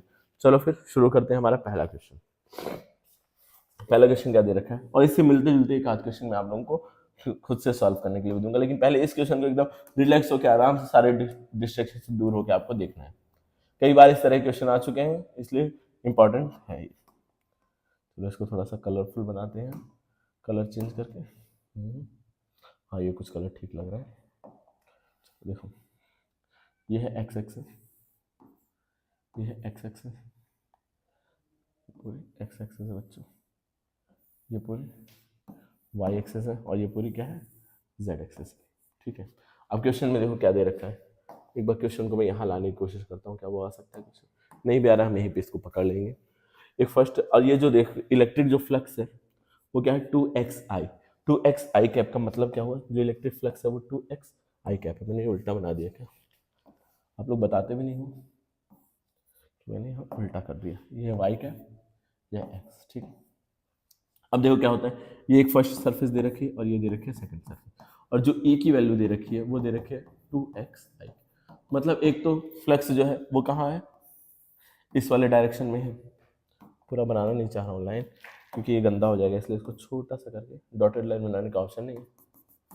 फ्लक्स जो दे रखा है वो ऐसे दे रखा है, इस डायरेक्शन में दे रखा है फ्लक्स। क्या बच्चों ये बात समझ में आ रही है, इस डायरेक्शन में फ्लक्स दे रखा है और x पे डिपेंड कर रहा है, x मतलब x एक्सिस से क्या डिस्टेंस है उस पर डिपेंड कर रहा है। अगर मुझे फ्लक्स निकालना है x से 2 मीटर दूर पे, तो जो फ्लक्स की वैल्यू आ जाएगी वो क्या आ जाएगी, 2 × 2। अगर 3 मीटर दूरी पे निकालना है तो 3 × 3 2x पे डिपेंड कर रहा है ना। तो अब ऐसे ही देखो, ये जो क्यूब का साइड दे रखा है, क्यूब के जो सारे साइड दे रखे हैं वो a दे रखे हैं, ये सब दे रखे हैं। क्या जब फ्लक्स x डायरेक्शन में, तो इन दोनों y और z वाले पे, मतलब बस इन्हीं दो फेस को अफेक्ट करेगा फ्लक्स, इन्हीं दो फेस से तो फ्लक्स निकलेगा, इलेक्ट्रिक फील्ड निकल रही है इन दोनों फेस से, तो फ्लक्स भी इन्हीं दोनों का हम निकालेंगे, और किसी फेस का निकालने की जरूरत नहीं है हमें, क्योंकि हमें साफ साफ दे दिया है ई क्या है, फंक्शन है वो, एक तो आई डायरेक्शन में, आई डायरेक्शन में मतलब यहाँ पर है, तो यहाँ पर जो दो फेस आने उन्हीं से फ्लक्स गुजरेगा और किसी पे गुजरेगा। नेट फ्लक्स निकालना है तो हम इन्हीं दो फेस का फ्लक्स निकालना है, हमें हमारा निकल के आ जाएगा सामने। हमने फ्लक्स का फॉर्मूला क्या पढ़ रखा है बच्चों, ई डॉट एस, यही तो पढ़ रखा है फॉर्मूला। तो अगर हम देखें इलेक्ट्रिक फील्ड पहले वाले फेस के लिए, पहला वाला फेस तो एक्स एक्सिस के ऊपर रखा हुआ है बच्चों, थोड़ा सा इमेजिनेशन अपनी बढ़ाओ, जो पहला फेस है वो एक्स एक्सिस के ऊपर रखा हुआ है, मतलब जो उसका डिस्टेंस है एक्स एक्सिस से वो 0 है, तो उसका जो इलेक्ट्रिक फील्ड होगी वो क्या होगी, एक्स की जगह 0 रख देंगे तो ये इलेक्ट्रिक फील्ड क्या हो जाएगी, 0। और एस जो भी हो फर्क नहीं पड़ता है, एरिया क्या होगा, एरिया ए स्क्वायर होगा, सारे साइड ये क्यूब है, क्यूब के सारे साइड ए है, तो एरिया क्या हो जाएगा, ए स्क्वायर। तो फ्लक्स क्या हो जाएगा बच्चों, 0 हो जाएगा पहला वाला फ्लक्स। और दूसरे वाले फेस से अगर हम फ्लक्स की बात करें तो ई डॉट एक्स। अब इसके लिए ई क्या होगा, यहां से ए डिस्टेंस पे है, तो हमने ई का फॉर्मूला क्या पढ़ रखा है, ई क्या दे रखा है क्वेश्चन में, E is equal to 2, X की जगह ए रख देंगे, ठीक है, तो क्या हो जाएगा 2a। इस बार फ्लक्स क्या हो जाएगा बच्चों, 2a, और एरिया क्या है, ए स्क्वायर है, तो क्या लिखोगे 2a क्यूब। क्लियर है। अब इन सबको हम अगर जोड़ना चाहें, जो जाने वाला फ्लक्स होता है वो नेगेटिव होता है, जाने वाला फ्लक्स होता है वो पॉजिटिव होता है, इसलिए मैंने पॉजिटिव रखा। अगर हम नेट फ्लक्स की बात करें, एफ नेट की, तो हम क्या करेंगे, दोनों को जोड़ देंगे, 5 1 प्लस 5 1 तो 0 था, 5 2 कितना है 2a क्यूब, तो क्या आ जाएगा आंसर 2a क्यूब। ठीक है, अब क्या पूछा है, चार्ज इनक्लोज, इसमें कितना चार्ज इनक्लोज होगा ये भी आपको निकालना है। ये तो पहला पार्ट हो गया, दूसरा पार्ट है चार्ज इनक्लोज। तो हमने फ्लक्स का फॉर्मूला पढ़ रखा है Q अपॉन एप्सिलॉन नॉट, तो फ्लक्स क्या आया 2a क्यूब, तो Q अपॉन एप्सिलॉन नॉट। मैं 3Q बना रहा हूँ इसको, आई डोंट नो। अब इसको उधर भेज देंगे तो क्या हो जाएगा 2a क्यूब एप्सिलॉन नॉट, इतना ही चार्ज इनक्लोज है इस सरफेस से। समझ में आया, ये चीज़ आपके समझ में आई होगी। नहीं समझ में आई तो आप पूछ सकते हैं कमेंट, आपके लिए 24 घंटे खुला हुआ है और मैं कमेंट का रिप्लाई भी करता हूँ, तो आप पूछ सकते हैं। अब इलेक्ट्रिक फ्लक्स दे रखा है, passes through spherical Gaussian surface, is caused by a charge complete value of point charge. क्या निकालना है? एन इलेक्ट्रिक फ्लक्स, फ्लक्स दे रखा है passes through a Gaussian surface, आपको बताना है कि चार्ज क्या होगा, चार्ज की वैल्यू निकालनी है, आपको फ्लक्स दे रखा है। सिंपल क्वेश्चन है बच्चों, मैं इसको मिटाना चाहूंगा थोड़ा सा, इस चीज को मिटा देता हूँ, यहीं पे सॉल्व कर लेंगे छोटे छोटे क्वेश्चन, ठीक है। पीछे जाके आपने अगर नोट नहीं कर रखा है तो बच्चों कर लेना नोट, बाकी देखो मैं हटा दूंगा, वीडियो को थोड़ा सा बैकवर्ड करके आप नोट कर सकते हो। आपका फ्लक्स दे रखा है क्यू, मतलब फाइव दे रखा है कितना, -3 × 10⁻⁴ न्यूटन मीटर स्क्वायर पर कूलम, ठीक है। और आपको क्या निकालना है? क्यू निकालना है, क्यू आपको फाइंड आउट करना है। और मैंने यहाँ पर एक चीज़ आपको दिखाई थी, एक टेबल, यहाँ पे सारे कॉन्स्टेंट्स की वैल्यू आपको दी हुई है, आप लोग याद ज़रूर कर लेना, ठीक है। तो हमारा एप्सिलॉन नेट की वैल्यू क्या होती है? 8.85 × 10⁻⁻12। अब सारी वैल्यूज़ को यहाँ पर आप पुट करेंगे, आपको पता है फाई इज इक्वल टू क्या होता है? क्यू और एप्सिलॉन नॉट, एप्सिलॉन नॉट। तो फ्लक्स क्या देगा? 3 × 10⁻⁻40, ये कितना दिया हुआ है? 8.85 × 10⁻⁻12 इज इक्वल टू क्यू। अब इसको आप अगर सॉल्व करते हैं, कर लीजिएगा सॉल्व। अब इसको भी मैं क्या है सॉल्व करके दिखाऊँ, कैलकुलेशन में हमारा टाइम वेस्ट होगा, रिवीजन चल रहा है तो हम कैलकुलेशन पे टाइम वेस्ट बिल्कुल करना नहीं चाह रहे हैं। अब ये तीसरा क्वेश्चन, ये थोड़ा काम का क्वेश्चन है, इसकी तरफ बढ़ते हैं। मैं इसको इरेज करने जा रहा हूँ, देखना है तो प्यार से देख लो इसको, ठीक है। आप लोगों ने देख लिया होगा, मुझे घड़ी इसलिए देखनी पड़ रही है क्योंकि मेरी ऑफलाइन क्लासेस का भी टाइमिंग जस्ट होने ही वाला है, तो मैं कोशिश करूंगा मैक्सिमम चीज़ें आप लोगों को पढ़ा दूँ। 3 वीडियो में हम कोशिश करेंगे इस पूरे चैप्टर को खत्म करने का। देखो क्योंकि ये जो बुक है उसमें भी ड्यूरेशन क्या दे रखा है चैप्टर का, 2 hours 45 minutes, तो मैं कोशिश करूंगा कम दिन में खत्म करूं ताकि आपके और आगे के चैप्टर्स भी रिवाइज हो पाए। बाकी आप अगर कोई स्पेसिफिक चैप्टर चाहते हैं रिवाइज करना तो उसको कमेंट कर दीजिए, मेरे पास 1-2 दिन की छुट्टी है तो उस चैप्टर पर वीडियो बना दूंगा। बाकी ये तो चलता रहेगा हमारा जो महा रिविजन सीरीज है। इसमें देखिए अगली चीज़ क्या है, find the electric flux of a uniform electric field इतना held on a square of 10 centimeter side with a plane parallel to xy. What would be the flux across the square if plane is initial? पहले तो हम बात करेंगे जो electric field है वो x axis में आई कैप दे रखा है और स्क्वायर क्या है, वो पैरेलल पड़ा हुआ है xy प्लेन के, xy प्लेन के पैरेलल है। पहले हम यहाँ पे बना लेंगे कोऑर्डिनेट्स, ये और ये, ठीक है। यहाँ पर है हमारा x एक्सिस, यहाँ पे है y एक्सिस और यहाँ पर है z एक्सिस। अब हमारा जो स्क्वायर है, जो हमारा स्क्वायर बन रहा है प्यारा सा, ऐसा कुछ बनाएंगे ताकि थोड़ा सा दिखे, वो क्या है बच्चों, इतना गंदा भी नहीं बनना था, इससे अच्छा मैं हाथ से बना दूंगा। वो क्या है, उसके जो साइड्स हैं वो पैरेलल है x और z, y और z प्लेन के, y प्लेन के पैरेलल, z प्लेन के पैरेलल, फिर y के पैरेलल, फिर z के पैरेलल, ऐसे हैं साइड्स। और स्क्वायर की जो साइड है वो कितना है, 10 सेंटीमीटर है, 10 सेंटीमीटर है और 10 सेंटीमीटर है, यहाँ से 10 सेंटीमीटर है, ठीक है।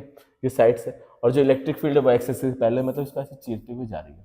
एक्स एक्सिस क्या होगा, वाई और जेड की परपेंडिकुलर ही तो होगा, तो मतलब परपेंडिकुलर फील्ड ऐसे जा रही है।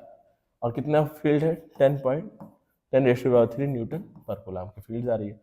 तो हमारे फ्लक्स का क्या फॉर्मूला होता है, ई डॉट एस, ई कितना है 10⁻³ है, और एस मतलब एरिया की बात हो रही है, तो एरिया आप निकालोगे 10 × 10 100 हो जाएगा, लेकिन ये सेंटीमीटर क्यूब में आएगा, जो 100 आएगा वो क्या आएगा सेंटीमीटर क्यूब में।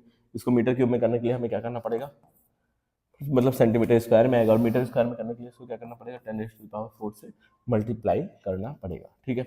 अब देखो अगर आगे आप सॉल्व करते हैं इसको तो क्या हो जाएगा, यहाँ पे कुछ मैंने अलग चीज़ लिख ली थी, अच्छा 5 × भी है, ई की वैल्यू है 5 × 10⁻³ यहाँ पर 5 भी है बच्चों, माफ़ करना कभी इधर उधर निकल जाता हूँ, यहाँ 5 भी है, 5 × 10⁻³ 5, ठीक है। 4 -1 बचेगा, -1 से एक चला जाएगा, बचेगा बस खाली का 5 × 10 विच इज 50 इसका यूनिट लिखिएगा, ठीक है। ये क्या हो जाएगा बच्चों, फ्लक्स की क्या आ जाएगा, 50 आ जाएगा आंसर, 50 न्यूटन मीटर स्क्वायर पर कूलम, न्यूटन मीटर स्क्वायर पर कूलम, यही आ जाएगा आपका आंसर क्या, फ्लक्स का। कैलकुलेशन आप लोग देख लेना बच्चों, छोटे बच्चे तो हो नहीं, बोर्ड एग्जाम देने वाले हो तो कैलकुलेशन की ज़्यादा बात नहीं होगी। चलो पहले वाले में कोई मसला नहीं था, लेकिन दिक्कत कहाँ आएगी बच्चों, प्रॉब्लम कहाँ आएगी, सेकंड वाला पार्ट में। इसका जो सेकंड पार्ट है उसमें दिक्कत आएगी। जल्दी से अगर आप चाहें तो इसका स्क्रीनशॉट ले लें, तो मैं इसको इरेज करता हूँ। इसका सेकंड पार्ट में थोड़ी सी आपको दिक्कत आने वाली है। इरेज मैंने इतना बड़ा कर रखा है, फिर भी इरेज इतनी छोटी क्यों चल रही है, क्या ग्लिच है?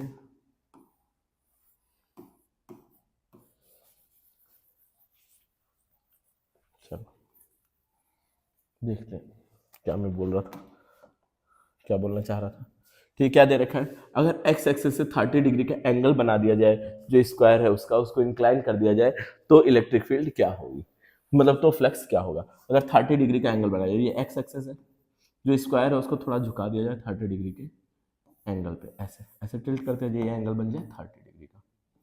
ठीक है, अच्छा आपको पता होगा ना, ये जो फ्लक्स में ई डॉट एस है, उसको हम ऐसे भी लिख सकते हैं E S cos theta. Parallel होती है लाइंस तो हम जनरली क्या करते हैं, थीटा की वैल्यू क्या हो जाती है, जीरो हो जाती है, तो ई एस पे ही ध्यान देते हैं, क्योंकि जो थीटा है वो किसके बीच का एंगल है, क्या किस किस चीज के बीच का एंगल है, इलेक्ट्रिक फील्ड और एरिया वेक्टर के बीच का एंगल है।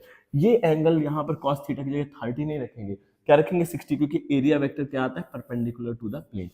और ऐसे आपका अगर ये एरिया है तो एरिया के वो प्लेन इसके परपेंडिकुलर जो लाइन होगी वही क्या होगी, एरिया वेक्टर होगी। तो ये ऐसे एरिया इसके परपेंडिकुलर में लाइन बनाऊंगा तो क्या होगी, एरिया वेक्टर होगी। तो ये 30, ये पूरा 90 होना चाहिए, 30 है तो ये कितना होगा, 60 होगा। तो ये एक्स एक्सिस के साथ कितना एंगल बना रहा है बच्चों, 30 नहीं बना रहा है, कितना बना रहा है, 60 बना रहा है। एरिया वेक्टर का एंगल देखना है, ये स्क्वायर जो एंगल बना रहा है उससे हमें कोई मतलब नहीं है, हमें मतलब किससे, एरिया वेक्टर कितना एंगल बना रहा है। तो 60 डिग्री बना रहा है, तो हम यहाँ पे डायरेक्ट क्या लिख देंगे, ई कितना दे रखा है, 5 इंटू 10⁻³ है ना, इस बार गलत नहीं होना चाहिए।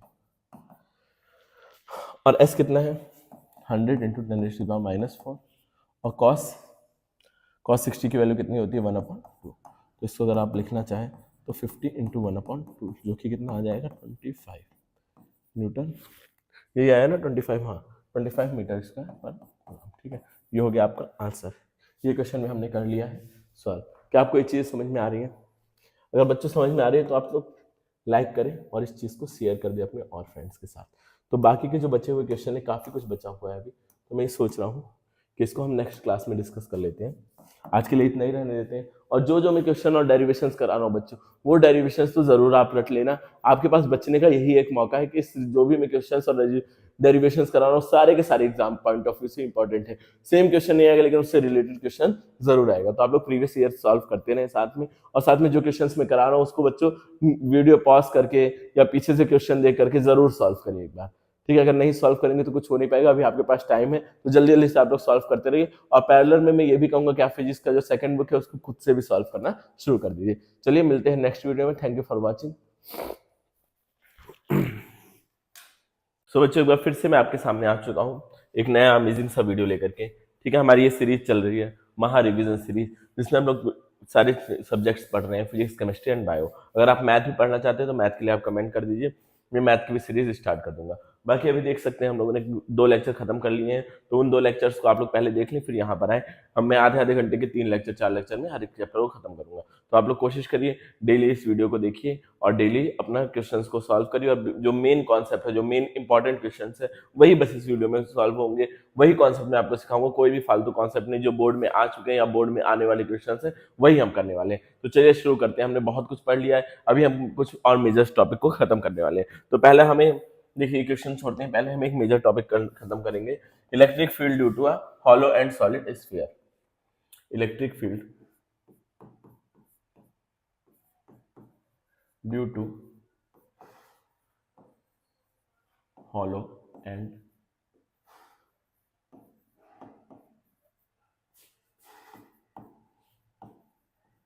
स्फीयर। ठीक है, पहले हम बात कर लेते हैं हॉलो की। सबसे पहले हम बात करेंगे हॉलो की। हॉलो स्फीयर की बात करें बच्चों, 3D में बात हो रही है। ठीक है, इस बात का आप लोग खास ख्याल रखना कि जो हम बात करने जा रहे हैं वो 3D में बात करें, ना कि 2D में।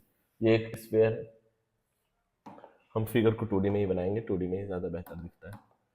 ठीक है, ये एक स्फीयर है, ये हॉलो है। ठीक है, अब इसको ये हॉलो है, थोड़ा सा कलर चेंज करते हैं, फ्रेम को थोड़ा मोटा और ये व्हाइट कलर है। ठीक है, ये हॉलो स्फीयर है। इसका रेडियस लेट सपोज कि इस पे जो टोटल चार्ज है वो क्यू है। इसके ऊपर जो टोटल चार्ज है वो कैपिटल क्यू है, कैपिटल क्यू है, और इसका जो रेडियस है वो स्मॉल आर है। इतना मान लेते हैं, ठीक है। अब हॉलो स्फीयर में भी हमें 3 जगह निकालना है। सबसे पहले हम बात करेंगे इनसाइड की। इनसाइड में पहले हम निकालेंगे इलेक्ट्रिक फील्ड। अच्छा, इनसाइड इसके अंदर कोई मास है क्या बच्चों? इसके अंदर कोई मास है? जब मास नहीं है तो अंदर कोई चार्ज नहीं होगा, जब चार्ज नहीं है तो इलेक्ट्रिक फील्ड जीरो होगी, क्योंकि हमने क्या पढ़ा हुआ है, गॉस लॉ से E dot S is equal to Q upon epsilon naught. Epsilon naught को मैं 3 बना रहा हूँ, एप्सिलॉन नॉट। तो E इज इक्वल टू क्या होता है, Q epsilon naught into S. अगर हमारा Q जीरो है तो इलेक्ट्रिक फील्ड क्या हो जाएगी बच्चों, जीरो हो जाएगी। तो हॉलो सिलेंडर के जो अंदर होता है वो इलेक्ट्रिक फील्ड क्या होती है, जीरो होती है, क्योंकि वहाँ चार्ज ही नहीं है, वहाँ मास नहीं है, मास नहीं है तो चार्ज नहीं है, चार्ज नहीं है तो इलेक्ट्रिक फील्ड पॉसिबल ही नहीं है। आई होप ये चीज समझ में आई होगी आप लोगों को। बाकी नेक्स्ट बी क्या है, ऑन द सरफेस। सरफेस की बात करें फिर तो ई डॉट एस हमने पढ़ रखा है, E dot S is equal to Q upon epsilon naught. तो ई इलेक्ट्रिक फील्ड आपको निकालना है, एस मतलब इसका सरफेस एरिया। इसके एरिया की बात होगी तो इसका सरफेस एरिया ऑफ क्यूब क्या होता है, वो स्फीयर क्या होता है, 4 पाई आर स्क्वायर। यही तो होता है surface area, total surface area of sphere यही रहता है, और क्यू अपॉन एप्सिलॉन नॉट। अब यहाँ पे आगे देखें तो ई इज इक्वल टू क्या हो जाएगा, Q 4 pi R square epsilon naught. 4 pi epsilon naught को ही हम लोग क्या बोलते हैं, K is equal to 4 pi epsilon naught होता है। तो हम क्या इसको लिख सकते हैं, E is equal to 1 upon 4 pi epsilon naught Q upon R square. जैसे कि एक पॉइंट चार्ज की वजह से होता है वैसे ही सेम रिएक्ट करती है ये भी। बुक्स में आपको कहीं ये मिलेगा और कहीं कहीं ऐसा भी मिल जाएगा, इसी को हम ऐसे ही बोलते हैं। इस पूरे को के लिख सकते हैं तो के क्यू अपॉन आर स्क्वायर भी बोल सकते हैं, ठीक है बच्चों। कहीं कहीं ये भी आपको रिजल्ट फाइनल मिलेगा और कुछ जगह पर ये रिजल्ट फाइनल मिलेगा, ठीक है। कहाँ हो गया, ऑन द सरफेस हो गया। अब ऑन द सरफेस के बाद हम बात करते हैं, ई डॉट है, ठीक है। ऑन द सरफेस की बात करते हैं, उसके बाद बात करते हैं आउटसाइड। आउटसाइड मान लो हमें एक्स डिस्टेंस पे इलेक्ट्रिक फील्ड फाइंड आउट करनी है। यहाँ से सेंटर से कोई भी डिस्टेंस मेजर कहाँ से करते हैं, सेंटर से एक्स डिस्टेंस पे करनी है। अब एक काम करो, एक्स डिस्टेंस पे एक गॉसियन सरफेस बना लो, एक गॉसियन सरफेस बना लो यहाँ एक्स डिस्टेंस पे, ठीक है। हम बनाते हैं एक सरफेस, गॉसियन सरफेस, ठीक है। ए से बना लिया, भी एक स्फीयर बन गया। अब सेम टू सेम क्या आपको पता चल रहा है, मैं एक काम करता हूँ, इसको मिटा देता हूँ, ठीक है। आप लोगों ने लिख लिया होगा, अगर नहीं लिखा है तो मैं पीछे चला जा रहा हूँ, लिख लो बच्चों। इतना सिंपल सा डेरिवेशन, इसमें कुछ नहीं करना है, ठीक है। अब इसको मैं, हाँ आप स्क्रीनशॉट ले लीजिए, इसको मैं मिटाने जा रहा हूँ, देखिए, ठीक है। मैं इसको मिटाता हूँ पूरे को।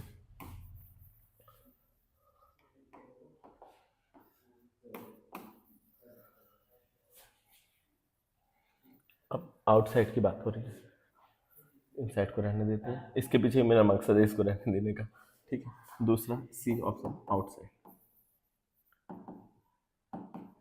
आउटसाइड की अगर हम बात करें, आउटसाइड में देखो E dot S is equal to Q upon epsilon naught. Q मतलब टोटल चार्ज क्यू है, यहाँ पे मैंने कैपिटल क्यू दे दिया टोटल चार्ज, इसको मिटा के मैं स्मॉल क्यू कर देता हूँ, क्योंकि मैं डेरिवेशन में स्मॉल क्यू रख रहा हूँ और हमारी आदत स्मॉल क्यू है बार बार। तो क्या हो जाएगा, ई। अच्छा, इस बार सरफेस एरिया क्या होगा, पूरे इस गॉसियन सरफेस का एरिया होगा, तो इसका एरिया क्या होता है, 4 पाई एक्स स्क्वायर हो जाएगा, आर की जगह क्या हो जाएगा बच्चों, एक्स स्क्वायर हो जाएगा। अब क्यू अपॉन एप्सिलॉन नॉट, अब इसको वहाँ भेजेंगे तो ई इज इक्वल टू क्या हो जाएगा, Q 4 pi R square epsilon naught. अब इसको अगर हम आगे करके लिखना चाहें तो सेम टू सेम जैसे आपका ऑन द सरफेस था वही सेम चीज होगा, तो क्या हो जाएगा, के क्यू अपॉन एक्स स्क्वायर, के क्यू अपॉन एक्स स्क्वायर, ठीक है। आपको ये चीज समझ में आ गई होगी। चलिए फिर थोड़ा सा आगे बढ़े, नेक्स्ट आप लेना चाहे इसका भी स्क्रीनशॉट ले लीजिए, मैं इसको अभी मिटाने वाला हूँ जस्ट, ठीक है बच्चों। अब सॉलिड स्फीयर की बात करेंगे, हॉलो हो गया हमारा खत्म, अब हम बात करेंगे सॉलिड स्फीयर की। मैं इसको भी इरेज करूंगा, हाँ इसको ऐसे ही रहने देंगे, बस इसमें एक छोटा सा मैं चेंज करने वाला हूँ। इस बार सॉलिड स्फीयर है ना, अंदर वाले स्फीयर को सेलेक्ट करना है, हो जा इसको थोड़ा बाहर करते हैं, मैं इसको कर दूंगा सॉलिड, ठीक है। आपको दिख रहा होगा ये सॉलिड स्फीयर, इसके मतलब पूरी बॉडी में चार्ज ही चार्ज है, चार्ज चार्ज भरा हुआ है, ठीक है। अब इसके आउट अगर हम इनसाइड निकालने की कोशिश करें तो इस बार इनसाइड सेम नहीं होगा, इस बार इनसाइड सेम नहीं होगा, इनसाइड जीरो थोड़ी होगा बच्चों। आप लोग खुद सोच सकते हो, आपके पास दिमाग है तो इनसाइड जीरो थोड़ी होगी कि इनसाइड भी कुछ मास है। अब कैसे निकलेगा ये निकालना है। मान लो इसके ऊपर टोटल चार्ज कैपिटल क्यू है। अब इनसाइड हमें निकालना है, इसका रेडियस आर है, मुझे इनसाइड निकालना है इस जगह पे, इससे कैपिटल आर डिस्टेंस पे मान लेते हैं, सपोज कैपिटल आर डिस्टेंस में निकालना है। अब इस कैपिटल आर का जो टोटल चार्ज है उसको हम लोग क्यू सपोज कर लिया। ये बताओ अगर पूरा का पूरा हम पूरा स्फीयर लें तो पूरे स्फीयर पे कितना चार्ज है, कैपिटल क्यू है। अगर पूरे स्फीयर का वॉल्यूम निकालो 4/3 पाई आर क्यूब, इस पे कितना चार्ज है बच्चों, कैपिटल क्यू है। ठीक है, पूरे वॉल्यूम पे कैपिटल क्यू चार्ज है। अगर मैं एक यूनिट वॉल्यूम लूँ तो उस पर कितना चार्ज होगा, इसी को उधर भेज देंगे सबको, क्या हो जाएगा Q upon 4/3 pi R cube. अब देखो एक यूनिट वॉल्यूम पे इतना होगा, और हम मुझे क्या चाहिए, वॉल्यूम इतना छोटा सा वॉल्यूम। ये वाला अगर मैं वॉल्यूम निकालना चाहूँ तो ये वॉल्यूम कितना होगा, कैपिटल आर है इसका, तो ये वॉल्यूम हो जाएगा 4 पाई कैपिटल आर क्यूब। ठीक है, ये वॉल्यूम है जितने वॉल्यूम पे मुझे चाहिए चार्ज, इस पे कितना चार्ज होगा ये मुझे पता करना है। अगर चार्ज पता चल जाएगा तब तो हम निकाल लेंगे। इलेक्ट्रिक फील्ड के लिए क्या हमें चार्ज की जरूरत है, कितना चार्ज होगा वही निकालना है। एक यूनिट वॉल्यूम पे कितना चार्ज है, इतना है, तो इतने यूनिट वॉल्यूम पे कितना चार्ज होगा, इसको मुझे मल्टीप्लाई करना पड़ेगा मजबूरी में। 4/3 पाई आर क्यूब, इससे ये पूरा का पूरा कट जाएगा, इससे ये कट जाएगा, बचेगा क्या, R cube upon R cube. ये इतना क्या होगा चार्ज बच्चों, अंदर वाले पार्ट पे होगा। इतनी चीजें आपको समझ में आ रही होगी, इतना चार्ज क्या होगा अंदर वाले पार्ट पे होगा। इस चीज को आप लोग कायदे से लिखिएगा, बस मेरा मकसद है समझाना, आप लोग इसको डिटेल में अच्छे से लिख लीजिएगा। अब देखो हमें चार्ज पता चल गया, तो इलेक्ट्रिक फील्ड का फॉर्मूला क्या होता है, E dot S is equal to Q upon epsilon naught. E कितना है बच्चों, ई ही आपको निकालना है। एस कितना है इसका surface area, pi capital R 4 pi R square, sorry 4 pi capital R square is equal to R cube, Q upon R cube. R cube है कि आर स्क्वायर होना चाहिए, ठीक है ठीक है। अब इससे कट जाएगा, ठीक है बच्चों, इससे क्या हो जाएगा, कैंसिल आउट हो जाएगा। तो ए इज इक्वल टू क्या आ जाएगा, नीचे ये पहुंच जाएगा, तो R cube upon 4 pi epsilon naught भी है यहाँ पर, इसको तो मैं भूल ही रहा था। तो इसको अगर आप कायदे से लिख देंगे तो ई इज इक्वल टू क्या हो जाएगा, R cube 4 pi epsilon naught R cube. तो इसको अगर लिखोगे तो क्या हो जाएगा कि एक आर बचेगा, क्यू अपॉन कैपिटल आर भी बचा है और एक स्मॉल आर भी बचा है। ठीक है, ये हो जाएगा इनसाइड द, ये सॉलिड स्फीयर की बात हो रही है, हॉलो नहीं। किसकी बात हो रही है, सॉलिड स्फीयर, सॉलिड की बात कर रहे हैं, हॉलो की बात नहीं कर रहे हैं। ठीक है, चलो बच्चों फिर आगे बढ़ा जाए। अब आउटसाइड और ऑन द सरफेस सेम होगा। अब इन दोनों के हम ग्राफ देख लेते हैं। आउटसाइड और ऑन आउटसाइड देखोगे तो क्यू चार्ज से, और ऑन द सरफेस सेम होगा। अब दोनों के हम लोग ग्राफ देख लेते हैं जो कि एग्जाम में पूछा जाता है। अब ग्राफ की बात करें, इसको मैं मिटाने जा रहा हूँ। ठीक है, अब हम बात करेंगे ग्राफ की। ठीक है, पूरे को मैं इरेज कर रहा हूँ, बस ग्राफ की बात देखेंगे। अब पूरे को मिटा देते हैं अभी के लिए फिलहाल। ठीक है, अब ग्राफ की मैं बात करूँ, अगर ग्राफ की बात करूँ, पहले हॉलो की, हॉलो की बात करते हैं। तो हॉलो में क्या होता है, इनसाइड बच्चों इलेक्ट्रिक फील्ड जीरो होती है। ठीक है, बड़ा गंदा बन रहा है यार, इतनी गंदी तो मेरी राइटिंग है भी नहीं जितनी इस पे बनती है।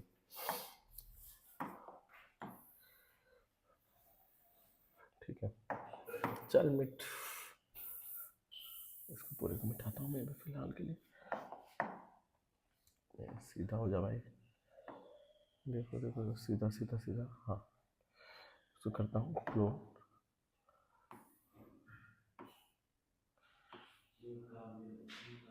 ये हाँ सीधा हो गया। ठीक है, अब मैं ग्राफ बना के दिखाने वाला हूँ आप लोगों को, तो इसको थोड़ा छोटा कर लेते हैं। ठीक है ठीक है ठीक है बच्चों, ये है ग्राफ, इलेक्ट्रिक फील्ड वर्सेस जो रेडियस है उसका ग्राफ है। ठीक है, ये है इलेक्ट्रिक फील्ड और ये है रेडियस। अब अगर आर तक, तो मतलब जब इलेक्ट्रिक फील्ड एकदम बेस पे हो तो क्या रहता है, रेडियस तक। अगर हम यहाँ आर तक आए तो इलेक्ट्रिक फील्ड हॉलो की बात हो रही है, हॉलो स्फीयर की मैं बात कर रहा हूँ। तो रेडियस तक इसके अंदर इनसाइड द स्फीयर, रेडिएशन का मतलब क्या हुआ, इनसाइड द स्फीयर जो इलेक्ट्रिक फील्ड होती है वो जीरो होती है, फिर ऑन द सरफेस एकदम मैक्सिमम हो जाती है, फिर उसका धीरे धीरे कम होना शुरू हो जाती है। तो ये आपका ग्राफ हो जाएगा हॉलो के लिए। अब सॉलिड की अगर बात की जाए, सॉलिड के लिए मैं ग्राफ बनाऊँ, हॉलो वाला देख लीजिए, इसी को मिटा के मैं सॉलिड के लिए बनाने वाला हूँ। ठीक है, इसको मैं मिटा दे रहा हूँ फिलहाल, लेट्स इरेज दिस। अब मैं सॉलिड की बात करूंगा। सॉलिड में इनसाइड जीरो नहीं होता है, इनसाइड क्या बच्चों जीरो नहीं होता है, तो सॉलिड में क्या होता है बच्चों, पहले तो थोड़ा बढ़ता है बढ़ता है बढ़ता है, मैक्सिमम पहुंचता है ऑन द सरफेस, फिर उसके बाद धीरे धीरे कम होना शुरू हो जाती है इलेक्ट्रिक फील्ड। ये होगा सॉलिड का, इससे पहले वाला होगा उसका हॉलो का। ठीक है बच्चों, आपको समझ में आया होगा। मैं थोड़ा सा अपना प्रोटीन इनटेक पूरा कर लूँ, 1 मिनट का समय दीजिए मुझे। आप लोग इसको नोट करिए तब तक, और इसके बारे में अपने आसपास बैठे लोगों से चर्चा कीजिए।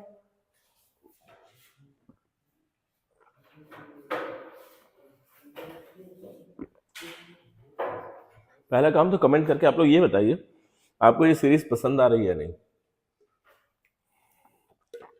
या कुछ नया डिमांड हो, आप लोगों की फरमाइशें कुछ हो वो भी पूरी की जाएंगी, बट बताएं ज़रूर। ठीक है, चलो फिर थोड़ा आगे बढ़ते हैं।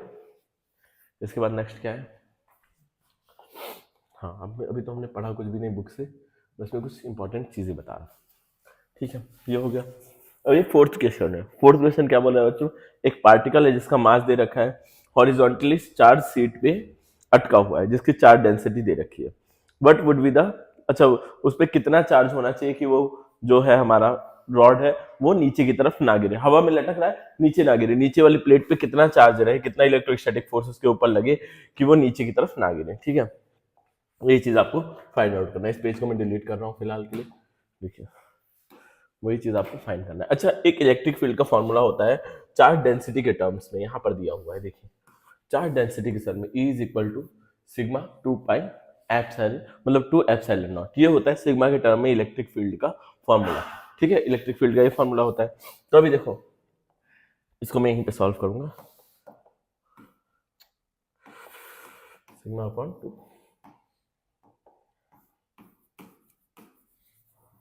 ठीक है, चलो देखते हैं क्या दिया हुआ है। एक प्लेट है हॉरिजॉन्टल हवा में, मतलब एक रॉड है हॉरिजॉन्टल हवा में लटका हुआ है, नीचे एक चार्ज शीट रखी हुई है, उस पर कितना चार्ज बढ़ा दिया जाए कि वो नीचे ना गिरे। अच्छा, नीचे की तरफ इस पर एक फोर्स लग रहा होगा mg, और ऊपर ही हमें ऐसा इलेक्ट्रोस्टैटिक फोर्स लगाना है कि वो mg को बैलेंस कर दे, मतलब जो इलेक्ट्रोस्टैटिक फोर्स है उसको किसके बराबर होना चाहिए, mg के बराबर होना चाहिए इलेक्ट्रोस्टैटिक फोर्स को। अच्छा, इलेक्ट्रोस्टैटिक फोर्स का फॉर्मूला क्या आपने पढ़ रखा है, QE पढ़ रखा है, QE पढ़ रखा है ना, और E का फॉर्मूला क्या पढ़ रखा है, चार्ज डेंसिटी गिवन है तो हमें चार्ज डेंसिटी के टर्म्स में चाहिए, तो चार्ज डेंसिटी के टर्म में हमने पढ़ रहा है सिग्मा अपॉन 2 एप्सिलॉन नॉट, ये चीज पढ़ रखी है।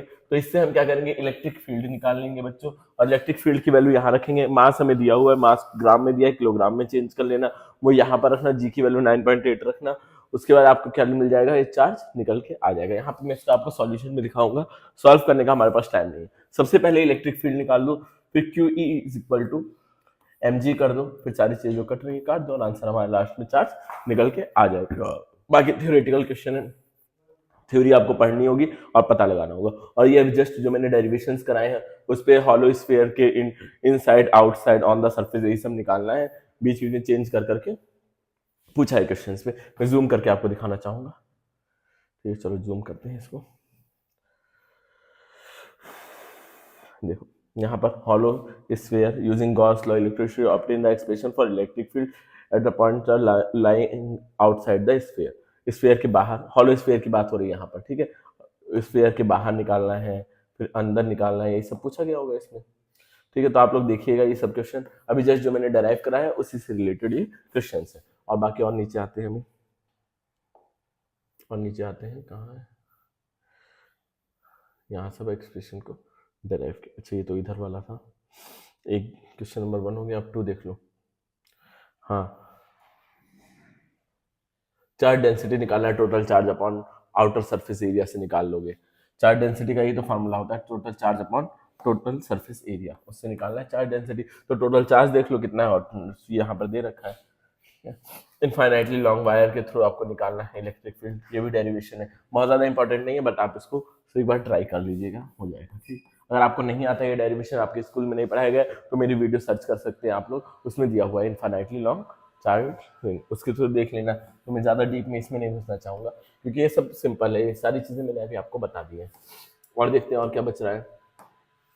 ये क्वेश्चन जो मैंने कल आपको कराया था, कल मतलब लास्ट वीडियो में जो कराया था, वही क्वेश्चन है, वही सेम है, बस कल उस पर क्या था, जो इसका फेस था वो उस पर रखा था एक्सेस पे, लेकिन अब फेस थोड़ा दूर है तो आप डिस्टेंस ए ले लीजिएगा। ठीक है, बस यही चीज़ है। इसमें इलेक्ट्रिक फील्ड किस टर्म्स में दे रखी है, इलेक्ट्रिक फील्ड क्वेश्चन कहाँ गया, हाँ, ई एक्स एक्सिस में है इलेक्ट्रिक फील्ड, लेकिन किसके बराबर है, अल्फा एक्स के बराबर है, तो अल्फा आपको रखना पड़ेगा, और एक्स मतलब जितना डिस्टेंस पे ये फेस है, पहले ए रखोगे, फिर उसके बाद अगला वाले के लिए क्या रखोगे, 2a रखोगे। ठीक है बच्चों, इसको सॉल्व कर लेना आप लोग। यहाँ पर देखिए इसका सॉल्यूशन भी, आप इसे एक बार स्क्रीनशॉट ले लीजिए, अच्छे से सॉल्व करिएगा, और फिर भी डाउट आता है तो आप लोग पूछ सकते हैं, कमेंट आप लोगों के लिए पूरी 24 घंटे खुला हुआ है, और मैं अगले वीडियो में इसको सॉल्व करके दिखा दूंगा अगर आपको दिक्कत होती है। अब ये भी है, रिंग का आपको निकालना है, electric field due to sphere ring निकालना है, और फिर दो चार्ज है उनके बीच में कितना दूरी पर रखा जाए कि इलेक्ट्रिक फील्ड वो इलेक्ट्रिक फोर्स 0 है, वही सब चीजें यहाँ पर दे रखी है जो अभी जस्ट हमने डेराइव किया है। तो बाकी ये हमारा चैप्टर अब ऑलमोस्ट खत्म हो गया, ऑलमोस्ट क्या खत्म हो चुका है, देखिए ग्राफ अभी जस्ट जो मैंने आपको पढ़ाया है, तो ये चैप्टर हमारा खत्म हो चुका है। हम नेक्स्ट चैप्टर लेकर के आएंगे बहुत ही जल्द, मैं कोशिश करूंगा उस नए चैप्टर के वीडियो आज ही रिकॉर्ड करके आज ही अपलोड करने के लिए। तो आपको कैसा लगा ये चैप्टर जरूर बताइएगा, और अगर कोई भी डाउट्स रह गए इस चैप्टर से रिलेटेड तो बता दीजिएगा। और मेरे एक पॉइंट है आपके लिए कि आपको जितनी भी चीजें मैं पढ़ा रहा हूँ उतनी चीजें तो रट के जाइए, जो भी आपका पीछे का छूटा हुआ है कुछ नहीं, नई चीज आपको पढ़नी नहीं, और जो मैं इस वीडियोस में पढ़ा रहा हूँ ना, वो सारे क्वेश्चंस को आप लोग रट लीजिए, वो सारे डेरिवेशंस को आप लोग रट लीजिए, बहुत ज्यादा इंपॉर्टेंट होने वाला है आपके लिए। ठीक है, उसको तो मत छोड़ के जाइएगा और कुछ भी छोड़ दीजिएगा, सारे क्वेश्चन वो सवाल के हैं, सारे क्वेश्चन आपके प्रीवियस ईयर के हैं, और जितने भी इंपॉर्टेंट चीजें वही हम इस सीरीज में देखने वाले, कोई भी फालतू चीज नहीं देखेंगे। तो चलिए मिलते हैं फिर नेक्स्ट वीडियो में। Thank you for watching guys.